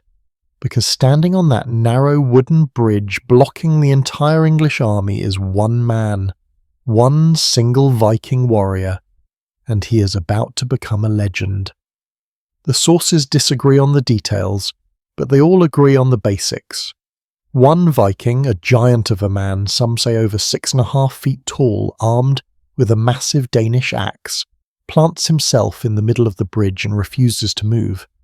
The English try to cross, and this man starts killing them, one after another, swing after swing. The Anglo-Saxon Chronicle says he killed 40 men, 40 by himself, for over an hour. Think about what that means, 40 trained soldiers trying to cross a narrow bridge, and one man holding them off. It sounds like fiction, like something out of a movie. But multiple independent sources record it, so something like this probably happened. The bridge is narrow, so the English cannot surround him. They cannot flank him. They can only come at him one or two at a time, and every time they do, the Viking's axe comes down. Split shields, broken swords, severed limbs, bodies falling into the river below. The man is fighting like a berserker, the Old Norse warriors who were said to fight in a trance-like rage, feeling no pain, fearing no death. Maybe he is buying time for Hardrada to organize a defense. Maybe he is just fighting because that is what Vikings do, either always holding the entire English army at bay. Alone. Harold is watching this and probably losing his bondom. His army has the advantage, the momentum, the surprise, and they are stuck at a bridge because one man will not move. He needs a solution. Fast. And then someone, history does not record who, comes up with an idea. It is not honourable. It is not glorious. It is sneaky and dirty and completely brilliant. They find a large barrel or a small boat, sources vary, and they put a soldier in it. And they float that soldier down the river under the bridge directly beneath where the Viking is standing. Can you imagine being that English soldier? Floating in a barrel, drifting under a bridge, while above you a giant Viking warrior is swinging an axe and killing your friends. You wait until you are directly underneath him, and then you take your spear and you thrust upward through the gaps in the wooden planks of the bridge, and you stab the Viking from below, right through the groin or the belly or the legs, somewhere unarmoured and undefended. And the Viking, who has been fighting like a god for the past hour, suddenly collapses, falls, dies, and the bridge is open. Is it true? Did it really happen that way? We do not know for certain. The story might be embellished. Medieval chroniclers loved a good tale, but the fact that multiple sources mention this incident, the lone defender, the soldier in the barrel, the death from below, suggests that something similar occurred. And honestly, it does not matter if every detail is accurate. What matters is what the story represents. One man's incredible bravery, one army's desperation, and the dirty, ruthless pragmatism of medieval warfare. There are no rules, no referees. You do whatever it takes to win. With the bridge clear, the English army floods across. And now it is a real battle. Vikings forming shield walls as fast as they can. English smashing into them with everything they have. Harold at the front, his banner flying, his housecarls around him cutting through the lightly armoured Vikings, and Harald Hardrada, the great king, the veteran of 1,000 battles, is trying to hold his line, trying to buy time for reinforcements from the ships, trying to turn this disaster into something survivable. But he does not have armour. Most of his men do not have armour, and the English are fresh. Well, not fresh exactly. They have been marching for days, but they are ready for this fight. They wanted this fight. And the Vikings? The Vikings are caught completely off guard. Some of them are still trying to pull on tunics, some are fighting barefoot, some are armed with nothing but shields and desperation. It is not a fair fight. It is a slaughter, and it is only going to get worse. Hardrada, realizing he needs help, sends runners back toward Rickle. "Get the rest of the army! Get the armour! Get here now!"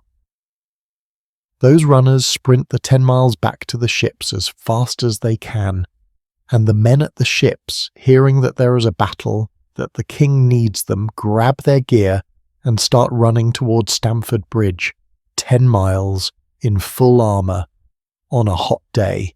It is brutal, exhausting.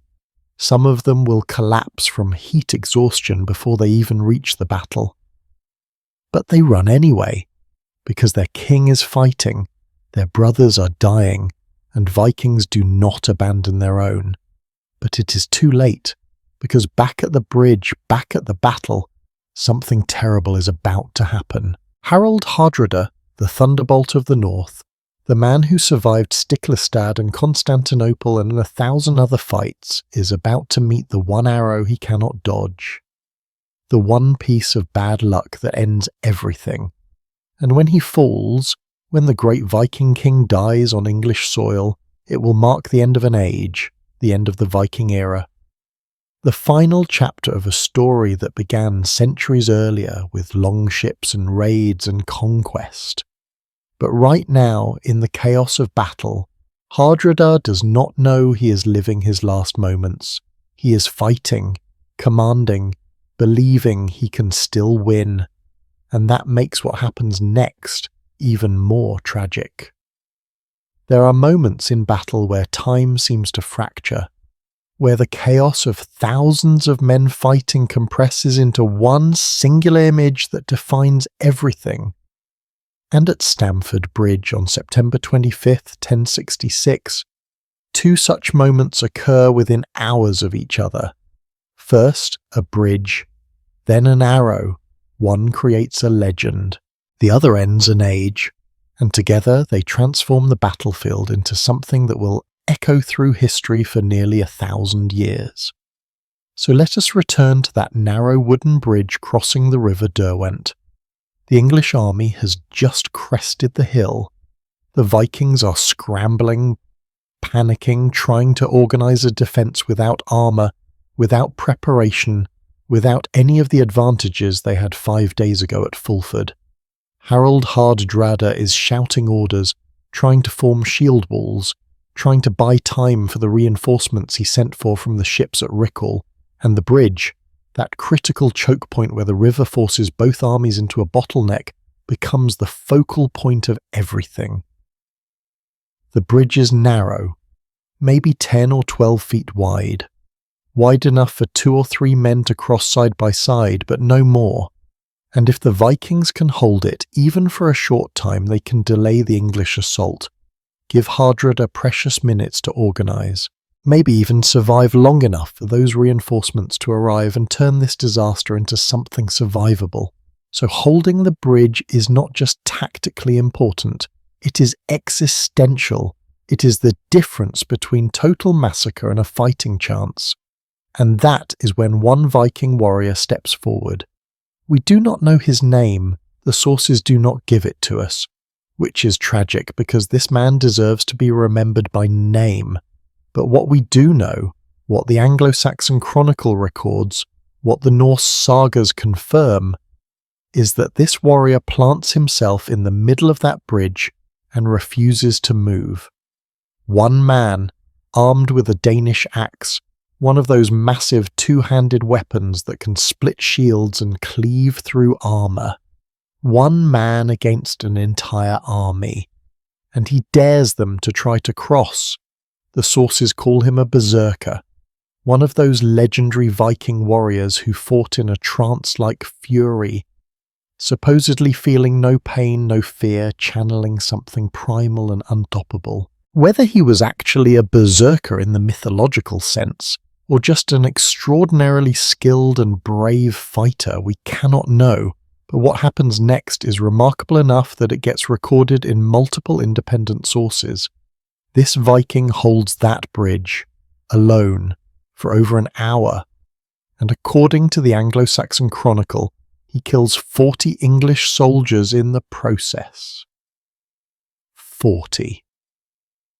Let that number sink in.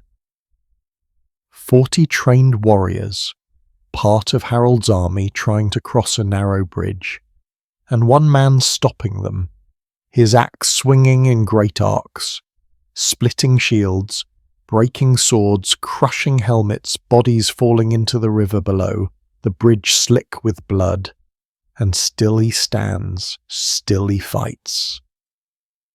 Every English soldier who steps onto that bridge faces him, and most of them die. Can you imagine being in the English front ranks? You have just marched nearly 200 miles in 4 days. You are exhausted, sore, hungry, but you caught the Vikings by surprise and victory is within reach. Except there is this bridge, and there is this man, and you watch him kill your friends, your brothers in arms, one after another, and you know that if you step forward you are probably next, but you step forward anyway, because you are a soldier, because your king commands it, because someone has to cross that bridge, so you go, and you die, and the man behind you goes, and he dies, and the bridge remains uncrossed. From the Viking perspective, this warrior is a gift from the gods. Every second he holds that bridge is another second for Hardrada to prepare. Every English soldier he kills is one less they will face in the main battle. He knows he is going to die. There is no question of that. The entire English army is on the other side of the bridge. Eventually, they will find a way to kill him, but until they do, he is buying time with his blood and his skill and his absolute refusal to yield. It is suicide, but it is purposeful suicide, meaningful suicide. The kind of death that Viking warriors are taught to embrace. Dying with your weapon in hand, taking as many enemies with you as possible, earning a place in Valhalla through sheer ferocity. Harold, watching from the English side, must be furious. His entire strategy depends on speed and shock, hitting the unprepared Vikings before they can organize, and this one man is stopping everything. His army cannot advance, they cannot flank around, the river is too deep and fast. They cannot effectively shoot him because he has a shield and knows how to use it. They can only come at him directly, 2 or 3 at a time, on that narrow bridge, and he is killing them faster than they can cross. So someone in the English ranks, and history has not recorded who, which is a shame, comes up with an idea. A clever, unheroic, completely practical idea. They find a boat, or maybe a large barrel. The sources disagree on this detail, but they put an English soldier in this vessel with a spear, and they float him down the river under the bridge directly beneath where the Viking is standing. The soldier drifts into position, looks up through the gaps in the wooden planks, sees the Viking's legs, his lower body, unprotected from below, and thrusts his spear upward through the bridge, stabbing the Viking from underneath. Through the groin, through the belly, somewhere unarmoured and undefended, the Viking staggers, drops his axe, falls, and dies. Not in glorious single combat, not face to face with an honourable opponent, but killed by a trick, a dirty, clever, effective trick. It is not the death a warrior dreams of, but it works. The bridge is clear, the English surge across, and the legend of the berserker on the bridge is complete. 1 man, 40 dead enemies, an hour of impossible courage, and then death from an unexpected angle. Now, did this actually happen exactly this way? Historians debate. The Anglo-Saxon Chronicle mentions it, which lends credibility. But chronicles sometimes include folk tales. The Norse sagas tell similar stories but with embellishments. Maybe it was not 40 men, maybe it was 20, maybe it was not an hour but 30 minutes.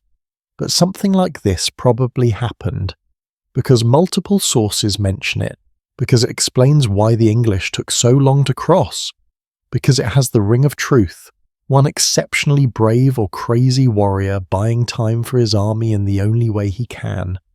And honestly, the exact details matter less than what the story represents.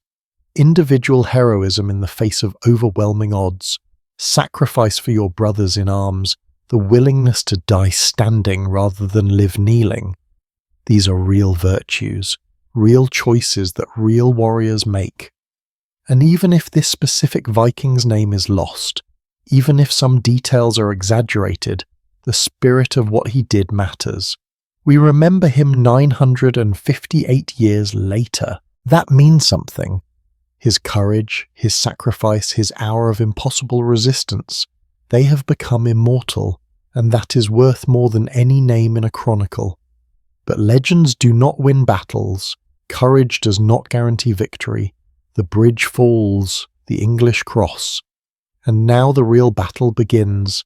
Thousands of warriors crashing together, shield walls forming and breaking, axes and swords and spears, screaming and blood and chaos, and in the centre of it all, leading his men, fighting at the front like he has done for 35 years, is Harold Hardrada, the thunderbolt of the north, the last great Viking king, and he's about to meet the one enemy he cannot defeat. Not an English warrior, not Harold Godwinson, but simple, stupid, random luck. Because Harold is fighting without chainmail. Remember, he left it back at the ships because it was a hot day and he was not expecting battle. So he is in the thick of combat wearing only a tunic or light leather, and in medieval warfare that is a death sentence. Swords that would bounce off mail, cut through cloth, spears that would be deflected pierce straight through. Harold is essentially fighting in his underwear. But he is Harold Hardrada. He has survived 1,000 battles. He is skilled, he is strong, he is a legend. Surely he can survive this one more fight. Except he cannot. Because somewhere in the chaos, an English archer draws his bow. He does not know he is about to kill a king. He is just looking for targets. And he sees a tall man, clearly important, surrounded by warriors, fighting with the skill of a veteran, so he aims. He compensates for distance and wind, and he releases. The arrow flies, 1 arrow out of 1,000 shot that day, and it hits Harold Hardrada in the throat. Right through the windpipe, a perfect shot, a killing shot. Maybe the archer aimed for it. Maybe it was blind luck. We will never know, but the result is the same. Harold drops just like that. The man who survived Stiklestad, Constantinople, Sicily, Jerusalem, Bulgaria, Denmark, all those battles, all those wars, all those years, dies from a single arrow in a muddy field in Yorkshire. There is no dramatic final speech, no heroic last stand, just an arrow and death. The thunderbolt of the north is silenced, and the Vikings, seeing their king fall, seeing that impossible, unthinkable thing falter, their shield wall wavers, their battle cries fade, because kings are everything in medieval warfare. The king is the symbol, the centre, the reason men fight, and when the king falls, hope dies. But the battle is not over, because Tostig is still alive, Harold's brother, the man who brought these Vikings to England, the traitor who sided with foreign invaders against his own country. And Tostig, seeing Hardrada fall, makes a choice. He could run, could flee to the ships, save himself, but he does not. He steps forward, takes command of the shattered Viking forces, rallies them. Form the shield wall, hold the line, we are Vikings, we do not run. And the men, even in shock, even in grief, obey, because Tostig, for all his faults, is not a coward. And then something remarkable happens. Harold sends another messenger, another offer of peace in the middle of the battle, with victory clearly in sight. Harold pauses to give his brother one more chance. The messenger rides forward to the Viking lines under a banner of truce, and he shouts, "Earl Tostig, the Norwegian king is dead. This war is over. Your brother the king offers you peace. You can have Northumbria back. All is forgiven. Just stop fighting. Come home." Think about what that offer costs Harold. Politically, emotionally, morally. Tostig has committed treason. He is allied with invaders. He has brought war to England. He has caused the deaths of thousands of English soldiers at Fulford. And Harold is offering to forgive all of it, to take him back, to restore his earldom. Why? Is it love? Is it duty? Is it strategy? Knowing that if Tostig surrenders, the Vikings will collapse and the battle ends now with fewer casualties on both sides. Maybe all three, but the offer is genuine. Harold is giving his brother a way out, a way to survive, a way to come home, and Tostig refuses. According to the sagas, he says something like, "I have come too far to turn back now. These men followed me here. I will not abandon them." Maybe he does not trust Harold. Maybe he thinks it is a trap. Maybe he cannot face the humiliation of surrendering after everything he has done.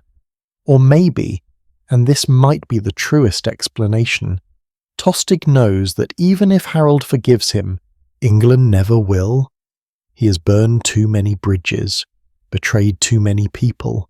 There is no going back. So he chooses death.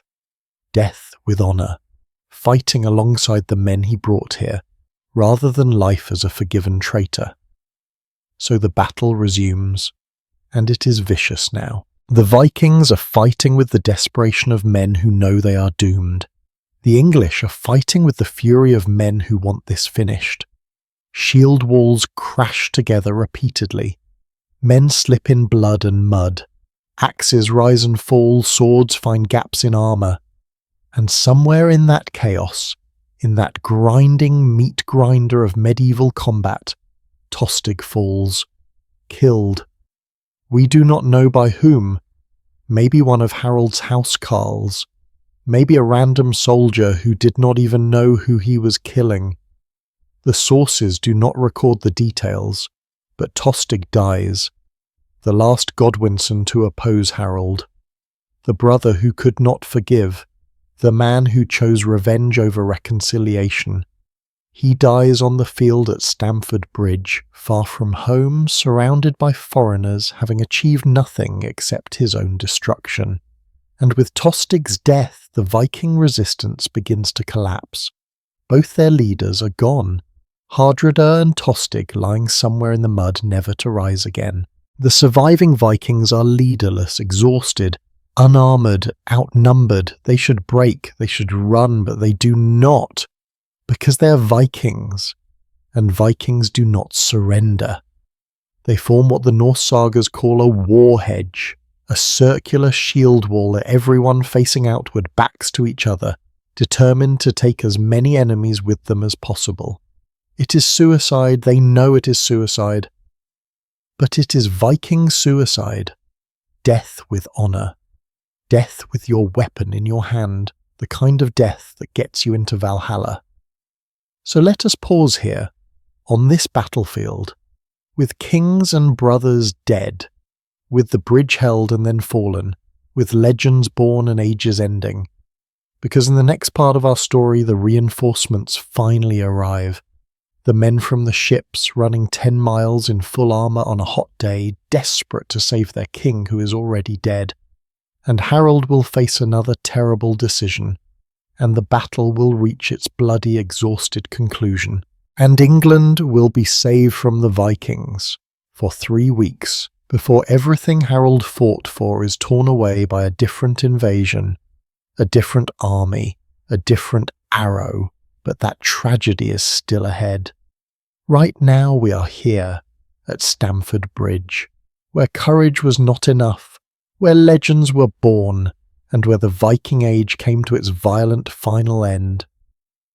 There is something profoundly human about offering mercy in the middle of slaughter, about pausing the killing to extend a hand to your enemy, and Harold Godwinson, standing on the battlefield at Stamford Bridge with victory clearly in sight, makes that choice not once but twice.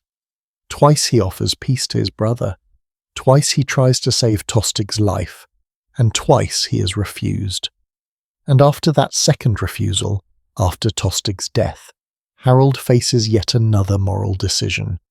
Because the battle is not over, the reinforcements have arrived, and Harold must choose between total annihilation and mercy for men who invaded his country. Let us pick up where we left off. Tostig is dead. The main Viking force, the men who marched to Stamford Bridge with Hardrada, is broken. Hundreds are dead. Hundreds more are wounded. The survivors have formed their desperate circular shield wall, that war hedge of men who know they are about to die but refuse to surrender. And the English are surrounding them, pressing in, preparing for the final slaughter. It is mid-afternoon now. The battle has been raging for hours. Both sides are exhausted. Weapons are dull. Shields are splintered. Men are soaked with sweat and blood and mud. And the end is near. But then something appears on the eastern horizon. Movement. A column of men, hundreds of them, running towards the battlefield. And for a moment, the English must feel a spike of fear. More Vikings? Another army. But as they get closer, it becomes clear. These are not fresh troops. These are the reinforcements from Recall. The men Hardrada sent 4 hours ago when the battle first began. They have run 10 miles. 10 miles in full armour and chainmail on a September day that has been unseasonably hot. Some of them have collapsed along the way from heat exhaustion. Some have thrown away their armour just to keep moving. But the ones who make it, maybe 1,000 men, maybe 1,500, come charging onto the battlefield, desperate to save their king, except their king is dead, and most of their army is dead. The reinforcements arrive to find a field covered in corpses, Viking corpses, English corpses, and their few surviving comrades surrounded, outnumbered, waiting to die. It must be a devastating sight. Imagine running 10 miles, pushing your body to the absolute limit, believing you are coming to save the day, and you arrive to find you are too late. Everything is already lost. But you are Vikings. You've come to fight, so you attack anyway. They try to break through the English lines, try to reach their surrounded brothers, try to turn this disaster into something salvageable, and they fight hard. These are the men who had armour, who had proper equipment, who are relatively fresh compared to everyone else on the battlefield. But they are also exhausted from the run. They are disorganised. They have no leadership. Hardrada is dead. Tostig is dead. And they are facing Harold's army, which is tired but victorious, which has momentum, which has been winning all day. The English shield wall holds. The Viking charge breaks against it like a wave against rocks, and the reinforcements, brave as they are, cannot break through. And now Harold faces his choice. He could keep fighting, order his men to kill every single Viking on this field, wipe them out completely, leave no survivors, send a message to Norway and Denmark and every other Scandinavian kingdom that invading England means death. Total, final, no mercy, no quarter. It would be justified. These men invaded his country. They killed his people. They fought alongside his traitorous brother. Harold would be completely within his rights, by medieval standards, to slaughter them all. But he does not. Instead, Harold calls for a truce. He sends messengers to the surrounded Vikings and to the exhausted reinforcements with an offer. Your leaders are dead, your army is destroyed, but you fought bravely, you can go home, take your ships, sail back to Norway, and swear on whatever gods you hold sacred, that you will never invade England again. Do this and you live. Refuse, and we finish what we started. Why does Harold make this offer? Mercy, pragmatism, exhaustion. Probably all three. His own army is tired.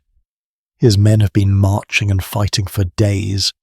Every additional hour of combat means more English casualties. And these Vikings are beaten. They are not a threat anymore. Killing them accomplishes nothing except more bloodshed. So Harold chooses mercy. Not weakness, not cowardice, but the calculated, strategic mercy of a king who understands that sometimes ending the killing is more important than revenge.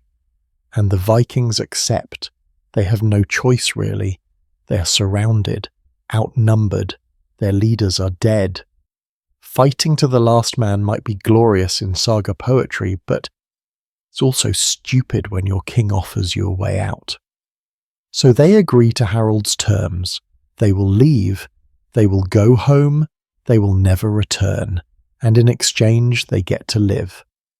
And here is where we get one of the most striking statistics in a medieval military history. According to multiple sources, the Viking fleet that arrived in England consisted of 300 ships, 300 longships, each carrying maybe 30 to 40 warriors. That is roughly 9,000 to 12,000 men, a massive invasion force, the largest Viking army to land in England in decades. And when the survivors sail home, they need only 24 ships, 24, out of 300. Think about that ratio, 92% casualties. Out of every 100 Vikings who came to England, 92 are dead or too wounded to travel. Only 8 go home. It is one of the most devastating military defeats in medieval history. The English casualties are harder to calculate. The sources do not give us good numbers, but medieval battles are brutal for both sides. Even the winners lose men. Harold probably lost hundreds, maybe over 1,000, not as catastrophic as the Viking losses, but still significant. Still men who will never see their families again. Still fathers and sons and brothers who died in the mud at Stamford Bridge. War destroys both sides, always. As the Vikings begin their long, painful withdrawal back to their ships at Rickle, Harold stands on the battlefield surveying the carnage. He has won, decisively, brilliantly, against one of the greatest warriors of the age, against legendary Viking fighters, against his own traitorous brother. He saved northern England. He ended the Viking invasion. He proved himself as both a tactician and a leader. This should be his moment of triumph, his moment of glory.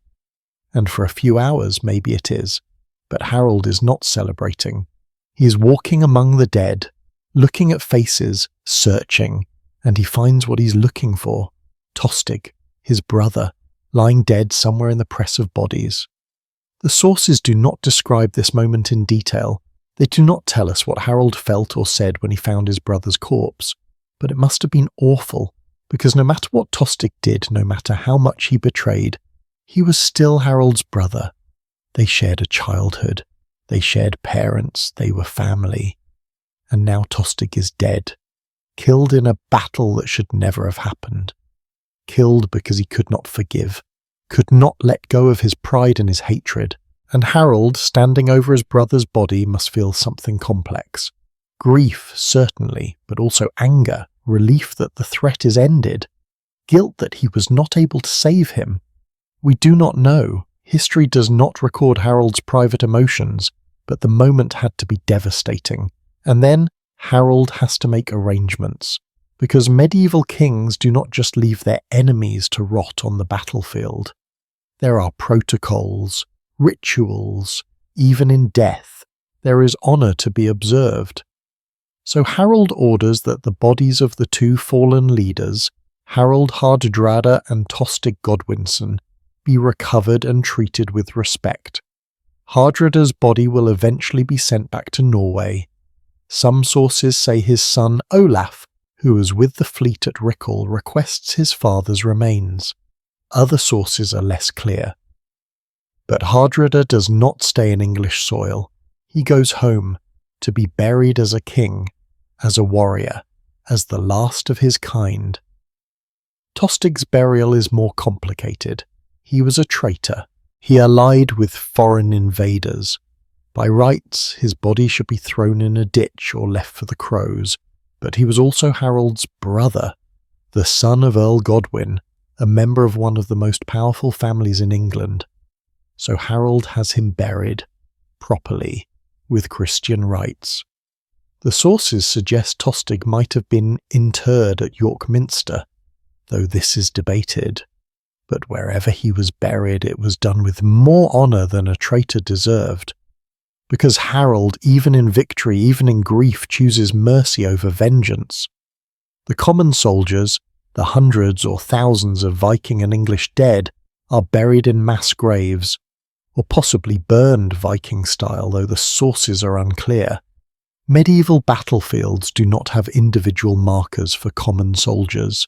No names carved in stone, no memorial walls listing the fallen. Just anonymous graves or burn pits. These men fought and died and are forgotten, except in aggregate, except as numbers. Thousands died at Stamford Bridge. We remember the battle, we do not remember them, and that is tragic, because every single one of those corpses was a person, with a name, with a family waiting for him, with dreams and fears and a life that ended in blood and mud on September the 25th, 1066. As the sun sets on Stamford Bridge, as the Vikings begin their retreat to their ships, as Harold's men start the grim work of clearing the battlefield, something fundamental has changed. The Viking Age, that era of longships and raids and conquest that defined northern Europe for 3 centuries, is over. Historians mark this as the turning point. Not because Viking culture disappeared overnight, not because every Norseman suddenly stopped being a warrior, but because the dream of Viking Empire, the belief that Scandinavia could conquer and rule England, died with Harold Hardrada. No Viking king after him seriously attempts to recreate what Knut the Great accomplished in the early 11th century. The raids continue sporadically, but the age of conquest is finished, and Harold Hardrada himself becomes the symbol of that ending. The last Viking king who tried, the last warrior in the old tradition, the man who fought from age 15 to age 51, who survived everything Stiklestad, Constantinople, Denmark, only to die from a random arrow in Yorkshire. There is something poetic about that. Something tragically perfect, the greatest Viking warrior of his generation, killed by a weapon he never saw coming, not defeated in single combat by a worthy opponent, not overwhelmed by superior tactics, just unlucky, shot by an unnamed archer, and an entire age dies with him. But Harold cannot dwell on historical significance, cannot reflect on endings and ages and what it all means, because even as he stands victorious at Stamford Bridge, even as he watches the surviving Vikings limping back to their ships, something is happening in the south. 3 days ago, September 28th, while Harold was still marching north, the wind in the English Channel finally shifted, and William of Normandy, who had been waiting for months, immediately set sail. His fleet crossed the Channel unopposed, and on September 28th, Norman soldiers landed at Pevensey in Sussex and began building fortifications. The second invasion has begun, and Harold does not even know it yet. When the news reaches him, and it will reach him soon, probably within a day or two, Harold will have to make another impossible decision: rest his army and wait for reinforcements, or march south immediately and confront William before the Normans can consolidate.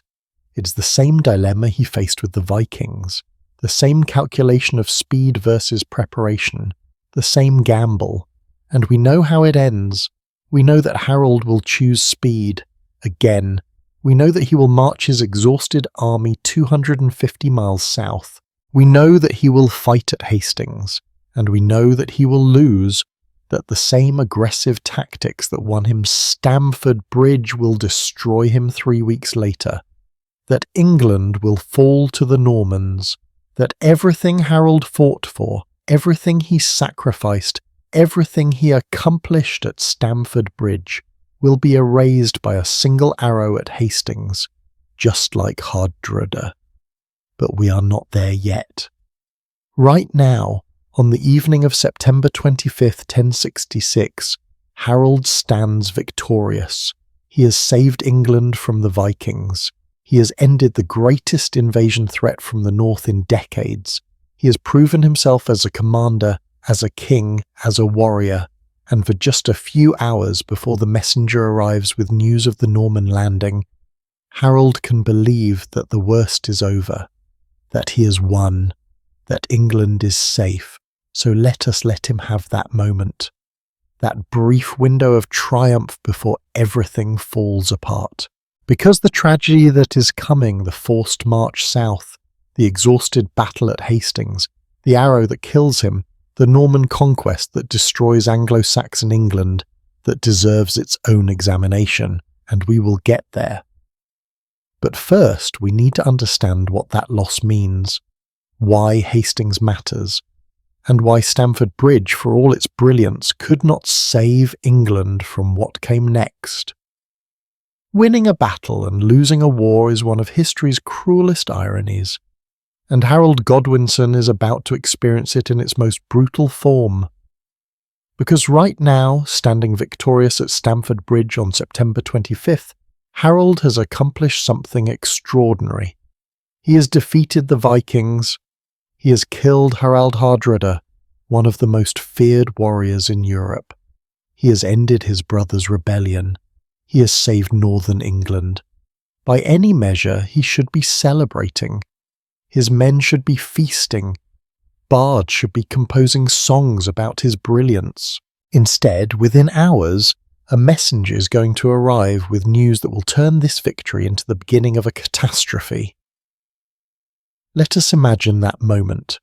Harold is probably still on the battlefield, walking among the dead, looking for survivors, making sure his own wounded are cared for, and a rider appears, horse foaming at the mouth, the man clearly exhausted, and he shouts the words that Harold has been dreading for months. "My Lord King, the Normans have landed." And just like that, everything changes. The triumph of Stamford Bridge evaporates. Because William of Normandy is not waiting anymore, he is here, on English soil, with an army. And Harold is 250 miles away in the wrong part of the country, with an exhausted army that just fought one of the bloodiest battles of the century. The timing is almost supernaturally bad. William landed at Pevensey, on the southern coast of Sussex, on September 28th, 3 days after Stamford Bridge. 3 days. If Harold had stayed in the south, if he had not marched north, he would have been there to meet William on the beaches. He could have contested the landing, caught the Normans while they were disembarking, vulnerable, disorganized. Medieval amphibious assaults are incredibly risky. Men wading through surf in armour, ships stuck in sand, horses panicking. A defending army can slaughter an invasion force during the landing. But Harold is not there. Harold is in Yorkshire, and by the time he gets back south, William will have had nearly 2 weeks to dig in, build fortifications, and prepare for battle. So why did William finally invade? What changed? The answer is simple and frustrating. The wind. For months the wind had been blowing from the north and east, making it impossible for William's fleet to cross the English Channel. His ships were stuck in port, his men were getting restless, his allies were starting to grumble about costs and delays, and Harold, knowing this, had kept his forces mobilised on the southern coast all summer. But then, in late September, the wind shifted. It started blowing from the south, perfect conditions for sailing north across the Channel. And William, who'd been waiting for this moment for months, immediately gave the order. "Load the ships, we are going." But here is the fascinating part. William did not know about Stamford Bridge. He did not know that Harold Hardrada had invaded. He did not know that Harold was fighting Vikings in the north. William's intelligence network was good, but not that good. So when William landed at Pevensey and started asking locals, "Where is King Harold? Where is the English army?" the answers must have been confusing. "The king? Oh, he is up north, fighting Norwegians. Yeah, Vikings invaded a few weeks ago. Big battle. We heard the king won, but we are not sure." And William, hearing this, must have thought he was the luckiest man alive. His primary opponent is on the other side of the country. The south is undefended. He can land unopposed, build fortifications, and prepare at his leisure, which is exactly what he does. William sets up camp near Pevensey, then moves to Hastings, a better defensive position with access to the sea in case he needs to retreat. And then he starts doing something that modern military strategists still study. He begins a campaign of terror. His men raid the surrounding countryside, burning villages, stealing food, killing or driving off civilians. Why? To provoke Harold, to force him to come south and fight before he's ready. Because William knows that the longer he waits, the more time Harold has to gather reinforcements, to rest his army, to prepare a proper defence. But if William can make Harold angry enough, desperate enough, Harold might rush south and fight immediately. And an angry, rushed Harold is a Harold who makes mistakes. And it works. Because when Harold hears that Norman soldiers are burning English villages, killing English civilians, devastating his own homeland, Harold is from Sussex. This is his territory. He does exactly what William wants. He decides to march south immediately. No rest, no recovery, no waiting for reinforcements from the north. Just go now, fast, catch William before he can consolidate. It is the same strategy that worked at Stamford Bridge. Speed, surprise, aggression, hit the enemy before they are ready. Except this time the enemy is ready. William is not Harold Hardrada. William is not overconfident. He is not sitting around unarmoured waiting for hostages. He knows Harold is coming. He wants Harold to come, because William has a better army. Not bigger, necessarily, but better. The Normans have heavy cavalry, knights on horseback with lances. The English fight primarily on foot. The Normans have professional archers, lots of them. The English have some archers, but archery is not their strength. The Normans have been training together for months.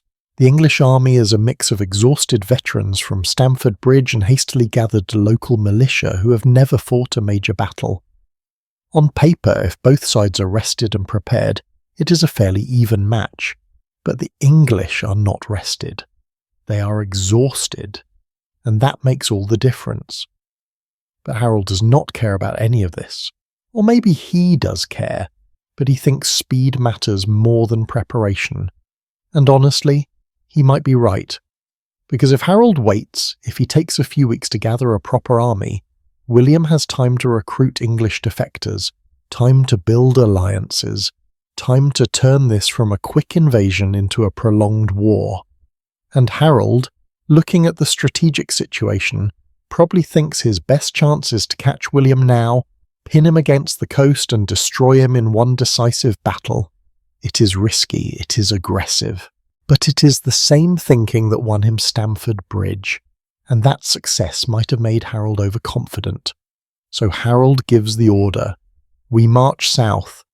According to the Anglo-Saxon Chronicle, Harold leaves York on or around October 2nd. That gives him 5 days of rest after Stamford Bridge. 5 days. His men are still recovering from wounds, their feet are still blistered from the march north. And now Harold is asking them to march 250 miles south. York to London is about 190 miles, they already did that. London to Hastings is another 60 miles. In total, Harold's army is going to cover over 450 miles in less than a month. March north, fight a battle, march south. Fight another battle. It is insane. It is the kind of physical and mental strain that breaks armies. But Harold is counting on his men being tougher than the Normans, and maybe they are, but toughness only gets you so far. The march south is slower than the march north. Harold's army is bigger now, he is picking up reinforcements along the way, but also more tired. They reach London on or around October 11th. 13 days to cover 190 miles. Not as fast as the 4-day sprint to York, but still impressive. And in London, Harold pauses. He has a choice to make. He can rest here, wait for more troops. The Northern Earls, Edwin and Morcar, the ones who lost at Fulford, are supposedly gathering their surviving forces and marching south to join him. If Harold waits a week or two, he will have a much larger army. But every day he waits is another day William ravages Sussex. Another day Norman cavalry burns English farms. Another day Harold's own people suffer. And there is another factor. Politics. Harold has been king for less than a year. He claimed the throne quickly, arguably questionably. Some people, including the Pope apparently, think William has the better claim. If Harold looks weak, if he hides in London while a foreign invader devastates the countryside, his support might crumble. Nobles might start defecting to William. The people might lose faith. So Harold has to act, has to show strength, has to prove he's a warrior king who protects England. Even if it means fighting before he's ready, Harold stays in London for maybe 2 days. Just long enough to gather more troops, send out calls for reinforcements, and rest his core army slightly. And then, on October the 12th or 13th, he marches the final 60 miles to Hastings. Why Hastings? Because that is where William is, camped near the town behind fortifications, waiting. And Harold arrives on the evening of October 13th. His army is tired, strung out along the road, not fully assembled. But Harold chooses a defensive position on a ridge about 7 miles north of Hastings, a place later called Senlac Hill, though at the time it probably did not have a name. It is good terrain, high ground, flanked by marshy areas that will make it hard for cavalry to maneuver. Harold plants his banner and waits for morning. One more night, one more rest, and then they fight. And here is what kills me about this moment. Harold is doing everything right tactically. He has chosen excellent ground. His men, exhausted as they are still experienced warriors. His shield wall tactic has never failed him. At Stamford Bridge it crushed the Vikings. In Wales it defeated Gruffydd ap Llywelyn. Harold has never lost a major battle. Never. So when the sun rises on October 14th, 1066, Harold probably feels confident. Tired, yes. Grieving his brother, yes. But confident. He has done this before. He knows how to win, except William is not fighting the way Harold expects. The battle begins around 9 in the morning. William sends his infantry forward first, Breton and Flemish soldiers, not his best troops. They hit the English shield wall and bounce off, literally. The English formation holds. Men are dying on both sides, but the line does not break. Then William sends in his archers. Thousands of arrows raining down on the English position. And this is where the high ground helps. A lot of the arrows fall short or hit shields. The English are taking casualties, but they are holding. Then William does something brilliant, or maybe desperate, or maybe both. He orders his cavalry, his heavy Norman knights, to charge uphill into a shield wall. This is tactically insane. Horses do not like running uphill. They especially do not like running into a wall of spears and axes. The charge fails. The Norman cavalry breaks and retreats, and the English, seeing the enemy fleeing, do what any army would do: they chase. Some of Harold's men, probably the less experienced militia, not the disciplined housecarls, break formation and run downhill after the fleeing Normans, and that is when William springs the trap. The Norman cavalry wheels around and slaughters the English who broke formation. It is a feigned retreat, one of the oldest tricks in medieval warfare. And it works. Hundreds of English soldiers die in minutes, but the main shield wall still holds, and the battle grinds on, hour after hour. The Normans attack, the English defend, men die. The sun climbs higher, and neither side can break the other. This goes on for most of the day, 6, 7, 8 hours of continuous combat. By late afternoon, both armies are exhausted. The Normans have suffered heavy casualties.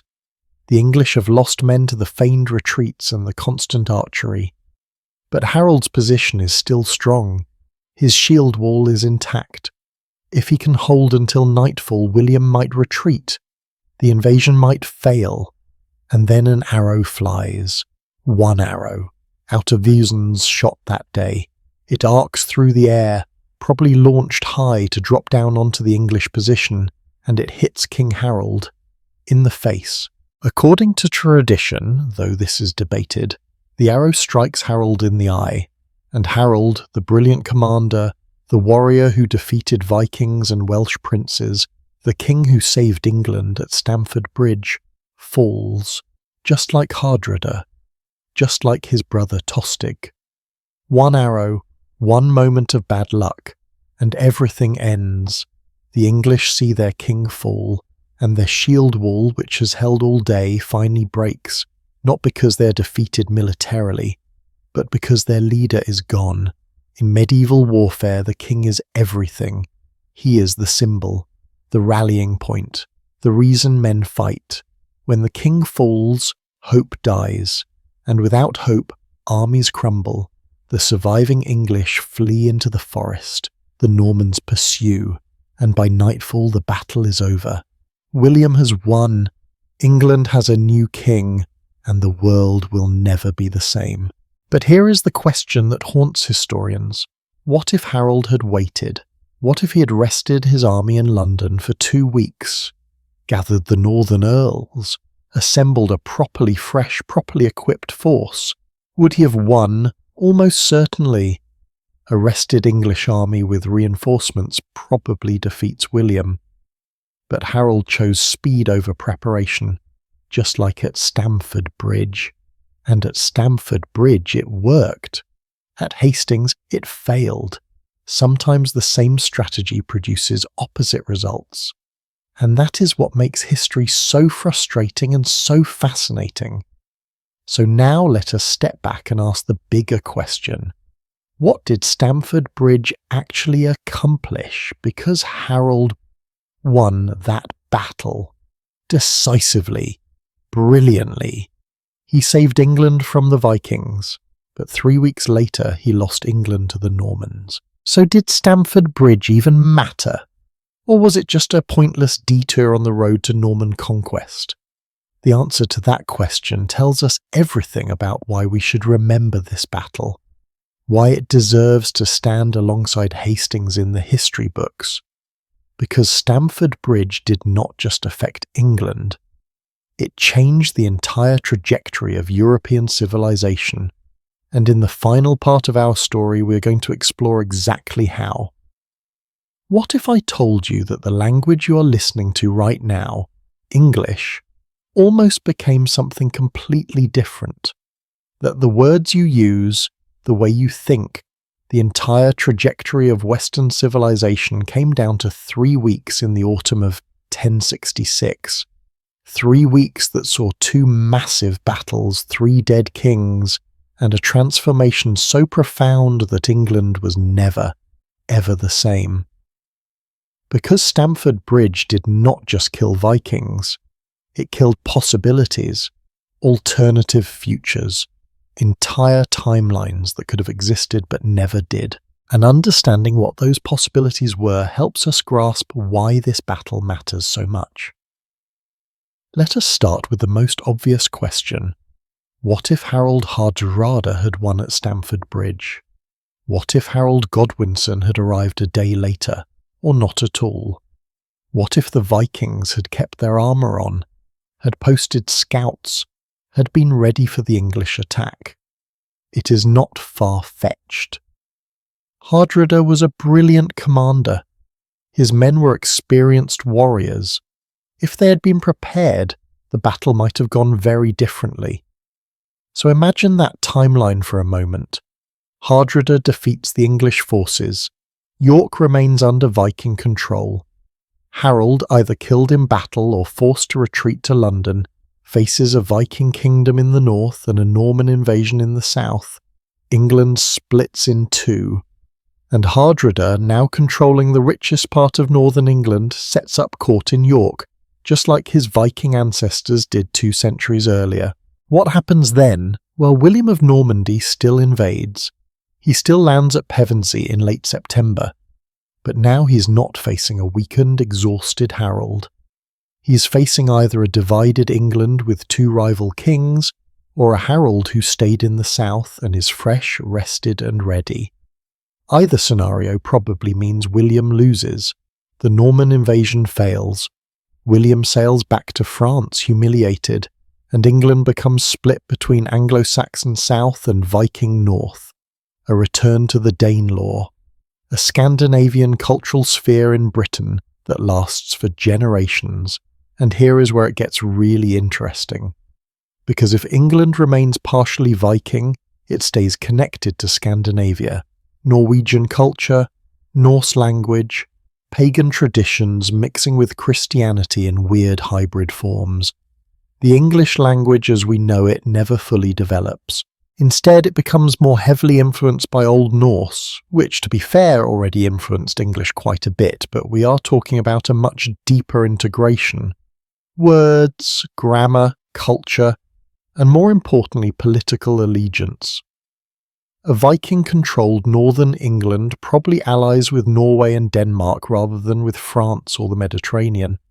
So the entire geopolitical orientation of Britain shifts north and east instead of south and west. But Hardrada did not win. Harold won, decisively. And that victory ended something fundamental. See, Stamford Bridge is traditionally considered the end of the Viking Age.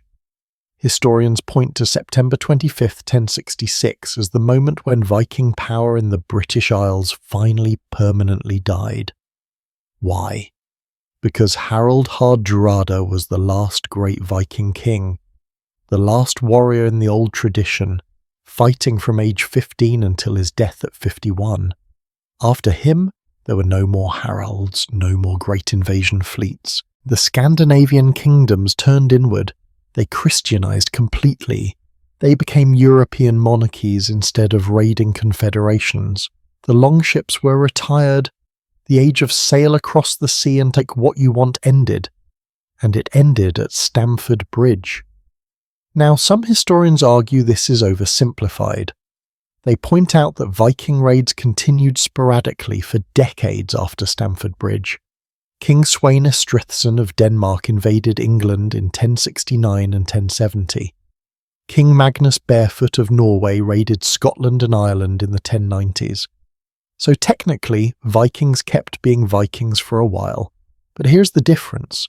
None of those later raids aimed to conquer and hold territory. They were smash-and-grab operations. Piracy, basically. The dream of building a new Viking empire, like Knut the Great did in the early 11th century, controlling England, Denmark and Norway, that dream died with Hardrada. No Viking king after him seriously tried to recreate it, and that is what Stamford Bridge really killed. Not Vikings themselves, but Viking ambition, Viking belief that they could rule England. So, if Stamford Bridge ended the Viking Age, what did it replace it with? And the answer to that question brings us to the real tragedy. Because Stamford Bridge did not end the Viking Age for England's benefit. It ended it for William's benefit. Think about the timing. If the Vikings had not invaded, Harold's entire army would have been in the south, fresh, ready, waiting for William. The Norman invasion almost certainly fails. William becomes a historical footnote, the French duke who tried and failed to conquer England. And Harold Godwinson goes down in history as one of England's greatest kings. The man who defended his country against multiple invasions and won. But the Vikings did invade, and Harold did march north, and he did win at Stamford Bridge, and that victory destroyed his army's readiness just in time for William to arrive. It's almost cosmically cruel, right? Harold saves England from the Vikings and loses it to the Normans because saving it from the Vikings exhausted him. If you were writing this as fiction, editors would say it is too contrived, too ironic, but that is exactly what happened. And William's victory at Hastings did not just change who wore the crown, it changed everything. Language, law, architecture, land ownership, social structure, culture. Within a generation, the Anglo-Saxon nobility was almost completely wiped out, replaced by the Norman lords who spoke French, built stone castles, and imposed feudalism in its most rigid form. The English language absorbed thousands of French words, which is why English has both Anglo-Saxon and French words for the same concepts. Cow versus beef, pig versus pork, house versus mansion. The common Anglo-Saxon word and the fancy Norman French word. That linguistic split still exists today, 958 years later, because of Hastings. But it was not just language. Norman law replaced Anglo-Saxon law, trial by combat, strict feudal hierarchies, the concept of the king owning all land and granting it to nobles in exchange for military service. Castles, those massive stone fortifications that dot England and symbolize medieval power, those are Norman. The Anglo-Saxons built in wood, the Normans built in stone, and they built to dominate, to remind the conquered English that resistance was futile. And here is the part that really makes you think. If Harold had won at Hastings, if he had rested his army, if that arrow had missed, if the shield wall had held, England would have remained Anglo-Saxon, which means it would have remained more closely tied to Scandinavia and less tied to France, which means the 100 Years' War between England and France probably never happens, because English kings would not have claims to French territory, which means English culture develops along a completely different path, maybe more Germanic, more Northern European, less influenced by Mediterranean and French culture, and the ripple effects go even further. Because Norman England becomes a launching point for other conquests. Norman lords from England participate in the Crusades, they conquer parts of Ireland, they influence Scotland, they export Norman culture and language and law across the British Isles and beyond. If England stays Anglo-Saxon, none of that happens the same way. The entire cultural map of Europe shifts, but we are getting ahead of ourselves. Let us come back to Stamford Bridge specifically, because even though Stamford Bridge did not save England from the Normans, it did accomplish something important. It proved that Viking invasions could be defeated, that these legendary warriors, these men who had terrorized Europe for 3 centuries, were not invincible. Harold Godwinson, with speed and intelligence and ruthless tactical brilliance, crushed them, and that lesson mattered, because it showed future generations that no enemy is unbeatable, that even the most fearsome opponent can be overcome with the right strategy, the right leadership, and the right amount of sheer determination. And there is something else Stamford Bridge proved. It proved the importance of logistics and speed in medieval warfare. Harold's march north, 190 miles in 4 days, was studied by military commanders for centuries. How did he do it? How did he move an army that fast? The answer is leadership, inspiration, and willingness to push men beyond what they thought possible. Harold asked his soldiers to do the impossible, and they did it. Because they believed in him, because he was marching with them, suffering with them. And that kind of leadership, that willingness to share the burden, is what makes ordinary soldiers capable of extraordinary things. But here is the cruel irony. The same qualities that made Harold brilliant at Stamford Bridge, his aggression, his speed, and his refusal to wait, those same qualities destroyed him at Hastings. He could not rest, could not wait for reinforcements, could not resist the temptation to strike immediately, and that impatience killed him. So Stamford Bridge teaches 2 lessons. First, that aggression and speed can win battles. Second, that the same tactics do not work twice against different enemies. Hardrada was overconfident and unprepared. William was cautious and ready. The same strategy that destroyed one could not destroy the other. And maybe that is the real lesson of Stamford Bridge. Not that Harold was a genius or a fool, but that context matters. That what works in one situation fails in another. That war is not a formula you can solve, but a chaos you have to navigate. And sometimes, even when you do everything right, you still lose, because luck matters, timing matters. That arrow that killed Harold at Hastings, that was not tactics, that was not strategy, that was just bad luck, 1 arrow out of thousands, and it's changed the world. So when we ask whether Stamford Bridge mattered, the answer is complicated. Did it save England? No. England fell to the Normans 3 weeks later. Did it end the Viking Age? Yes, in the sense that it ended Viking dreams of empire. Did it prove Harold's brilliance as a commander? Absolutely. Did it doom him by exhausting his army? Also yes. Stamford Bridge is all of these things at once, a triumph and a tragedy, a beginning and an ending, the last great victory of Anglo-Saxon England and the first step toward its destruction. And that is why we should remember it. Not because it was the most important battle of 1066, Hastings claims that title, but because it was the most dramatic, the most unlikely, the most perfectly poised between success and disaster. Harold marching his army at impossible pound. The Vikings caught completely by surprise.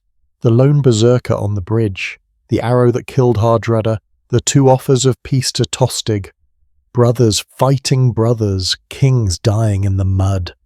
It is a story that contains everything that makes history fascinating. Courage, betrayal, brilliance, foolishness, luck, fate, and consequences that ripple across centuries. So the next time someone talks about the Norman conquest, about Hastings, about 1066, remember to mention Stamford Bridge. Remember to say, yes, but 3 weeks before Hastings, Harold defeated the Vikings, because that battle deserves to be remembered. Those men deserve to be honoured. And that story of an impossible march and an unlikely victory deserves to be told. Not as a footnote to Hastings, but as its own epic tale. A story of what England was before it became Norman. A story of the last Viking king and the last Anglo-Saxon victory. A story that ended one age and began another. And a story that, even after 958 years, still has the power to amaze us. But there is one more question we need to answer. One more angle we have not explored. What does Stamford Bridge teach us today? Why should anyone in the 21st century care about a battle fought in 1066? Because history is not just about the past, it is about understanding patterns, learning lessons, seeing ourselves in the struggles of people who lived centuries ago. And Stamford Bridge has lessons that remain relevant. Lessons about leadership, sacrifice, the limits of human endurance, and the role of chance in shaping our lives. So let us bring this story home.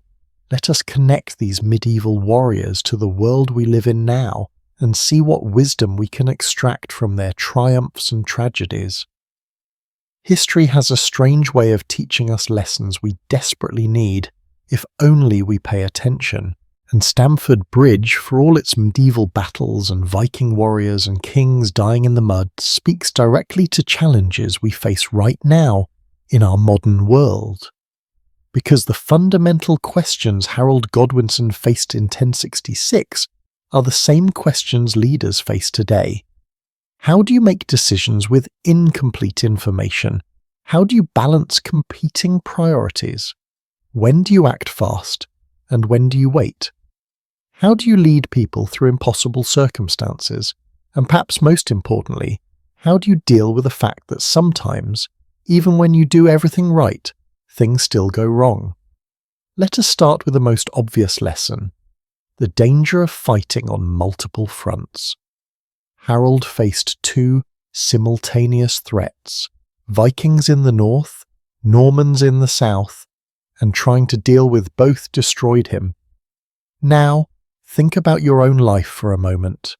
How many of us are fighting multiple battles at once? Career stress and family problems, financial pressure and health issues, personal goals and professional demands.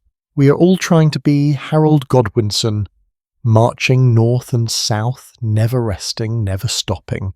And just like Harold, we eventually burn out.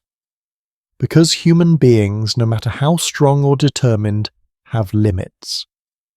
The modern business world loves to glorify the hustle, the grind, the person who works 80-hour weeks and sacrifices everything for success. And yes, sometimes aggressive action works. Harold's sprint to Stamford Bridge was brilliant, but the same aggression that won him that battle killed him 3 weeks later because he did not know when to stop. He did not know when to rest. And that is a lesson worth remembering. Rest is not weakness. Preparation is not cowardice. Sometimes the bravest thing you can do is slow down and gather your strength before the next challenge. And here is another lesson embedded in Harold's story: the relationship between short-term success and long-term survival. Stamford Bridge was a tactical masterpiece. Harold did everything right. He moved fast. He surprised his enemy. He won decisively. But that short-term victory contributed to his long-term defeat because it exhausted his resources right before his most important battle. And how often do we see this pattern in modern life?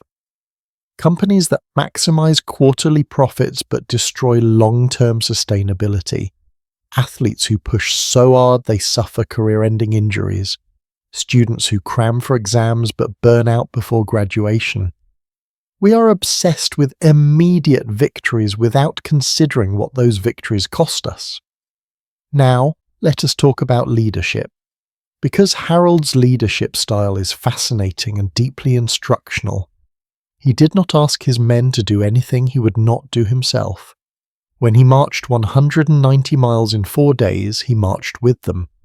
When he fought at Stamford Bridge, he fought at the front. That kind of leadership, leading by example, sharing the burden, creates incredible loyalty. His men followed him to York. They followed him to Hastings. They died for him. Why? Because he was suffering alongside them. He was not sitting in a palace giving orders. He was in the mud and blood with them. Compare that to leaders today who demand sacrifice from others while exempting themselves. Corporate executives who lay off workers while awarding themselves bonuses. Politicians who send soldiers to war while their own children stay safe. The hypocrisy destroys trust. And without trust, leadership fails. Harold understood this instinctively. If you want people to follow you into hell, you have to be willing to walk through fire with them. That lesson is timeless, but Harold's leadership also had flaws, and understanding those flaws is just as important as celebrating his strengths. Harold was decisive. too decisive maybe. He made quick decisions based on incomplete information, and sometimes those decisions were brilliant. Other times they were catastrophic. The decision to march north immediately. Brilliant. The decision to fight at Hastings without waiting for reinforcements. Catastrophic. And the difference between those two decisions was not Harold's skill or intelligence. It was context, luck, timing, factors he could not control. And that brings us to one of the hardest lessons history teaches. You can do everything right and still lose. Harold was not a bad king, he was not incompetent. He was not lazy or cowardly or foolish. He made reasonable decisions based on the information he had. He worked harder than almost any medieval king ever worked. He won battles through brilliance and determination. And he still died on the field at Hastings, defeated by an arrow he never saw coming. Because life is not fair. History is not fair. You can be talented, hard-working, brilliant and brave and still fail because of factors beyond your control. That's a depressing lesson. But it is also a liberating one. Because if success is not entirely in our control, then failure is not entirely our fault. Harold lost at Hastings, but that does not erase his victory at Stamford Bridge. The fact that he eventually fell does not diminish his courage, his skill, or his accomplishments, and the same is true for us. You can fail at something, a job, a relationship, a dream, and that failure does not define you. What defines you is how you respond, what you try, what you risk. Harold risked everything to save England. He failed, but he tried, and that matters. Now let us talk about the role of information and intelligence in decision-making. One of the reasons Harold won at Stamford Bridge was superior intelligence. He knew the Vikings were divided. He knew they were waiting at a specific location. He knew they were unprepared. That information allowed him to plan a perfect ambush. Meanwhile, Hardrada had no idea Harold was coming. No scouts, no warnings, and that ignorance killed him. In the modern world, we are drowning in information. We have more data, more news, more analysis than any previous generation. But information is not the same as intelligence. Intelligence is useful information. Actionable information. Harold did not need to know everything about the Viking army. He needed to know where they were, how many, and whether they were ready. That specific targeted information won him the battle. Meanwhile, we spend hours scrolling through social media, consuming information that does not help us make better decisions. We confuse being informed with being intelligent. And we waste enormous amounts of time and mental energy on noise instead of signal. Harold also teaches us about the cost of family conflict. His brother Tostig's betrayal was not just a political problem, it was a personal tragedy. Imagine having to fight your own brother. Imagine offering peace twice and being refused twice. Imagine killing someone who shared your parents, your childhood, your blood. That is the kind of wound that never heals. And while most of us will never face literal warfare with our siblings, family conflict destroys people every day. Inheritance disputes, custody battles, old grudges and unresolved resentments. The human cost of those conflicts is staggering. And here is what strikes me about Harold's offers of peace to Tostig. Harold tried. He genuinely tried to reconcile. He offered his brother everything, Northumbria, forgiveness, a place in the kingdom, and Tostig refused. Which raises a painful question. What do you do when you've tried everything to reconcile with someone and they refuse? When you've extended every olive branch, made every concession, and the other person still chooses hatred over peace? Harold's answer was to fight, to do what had to be done despite the personal cost. And sometimes that is the only answer. Sometimes you have to accept that reconciliation is not possible and move forward anyway, even when it breaks your heart. Let us also consider the Vikings themselves. Harold Hardrada and his men were not evil. They were not monsters. They were ambitious. They wanted power, wealth, glory.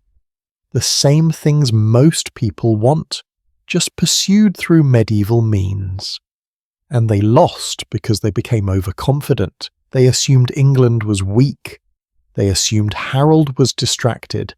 They assumed victory was guaranteed. And those assumptions killed them.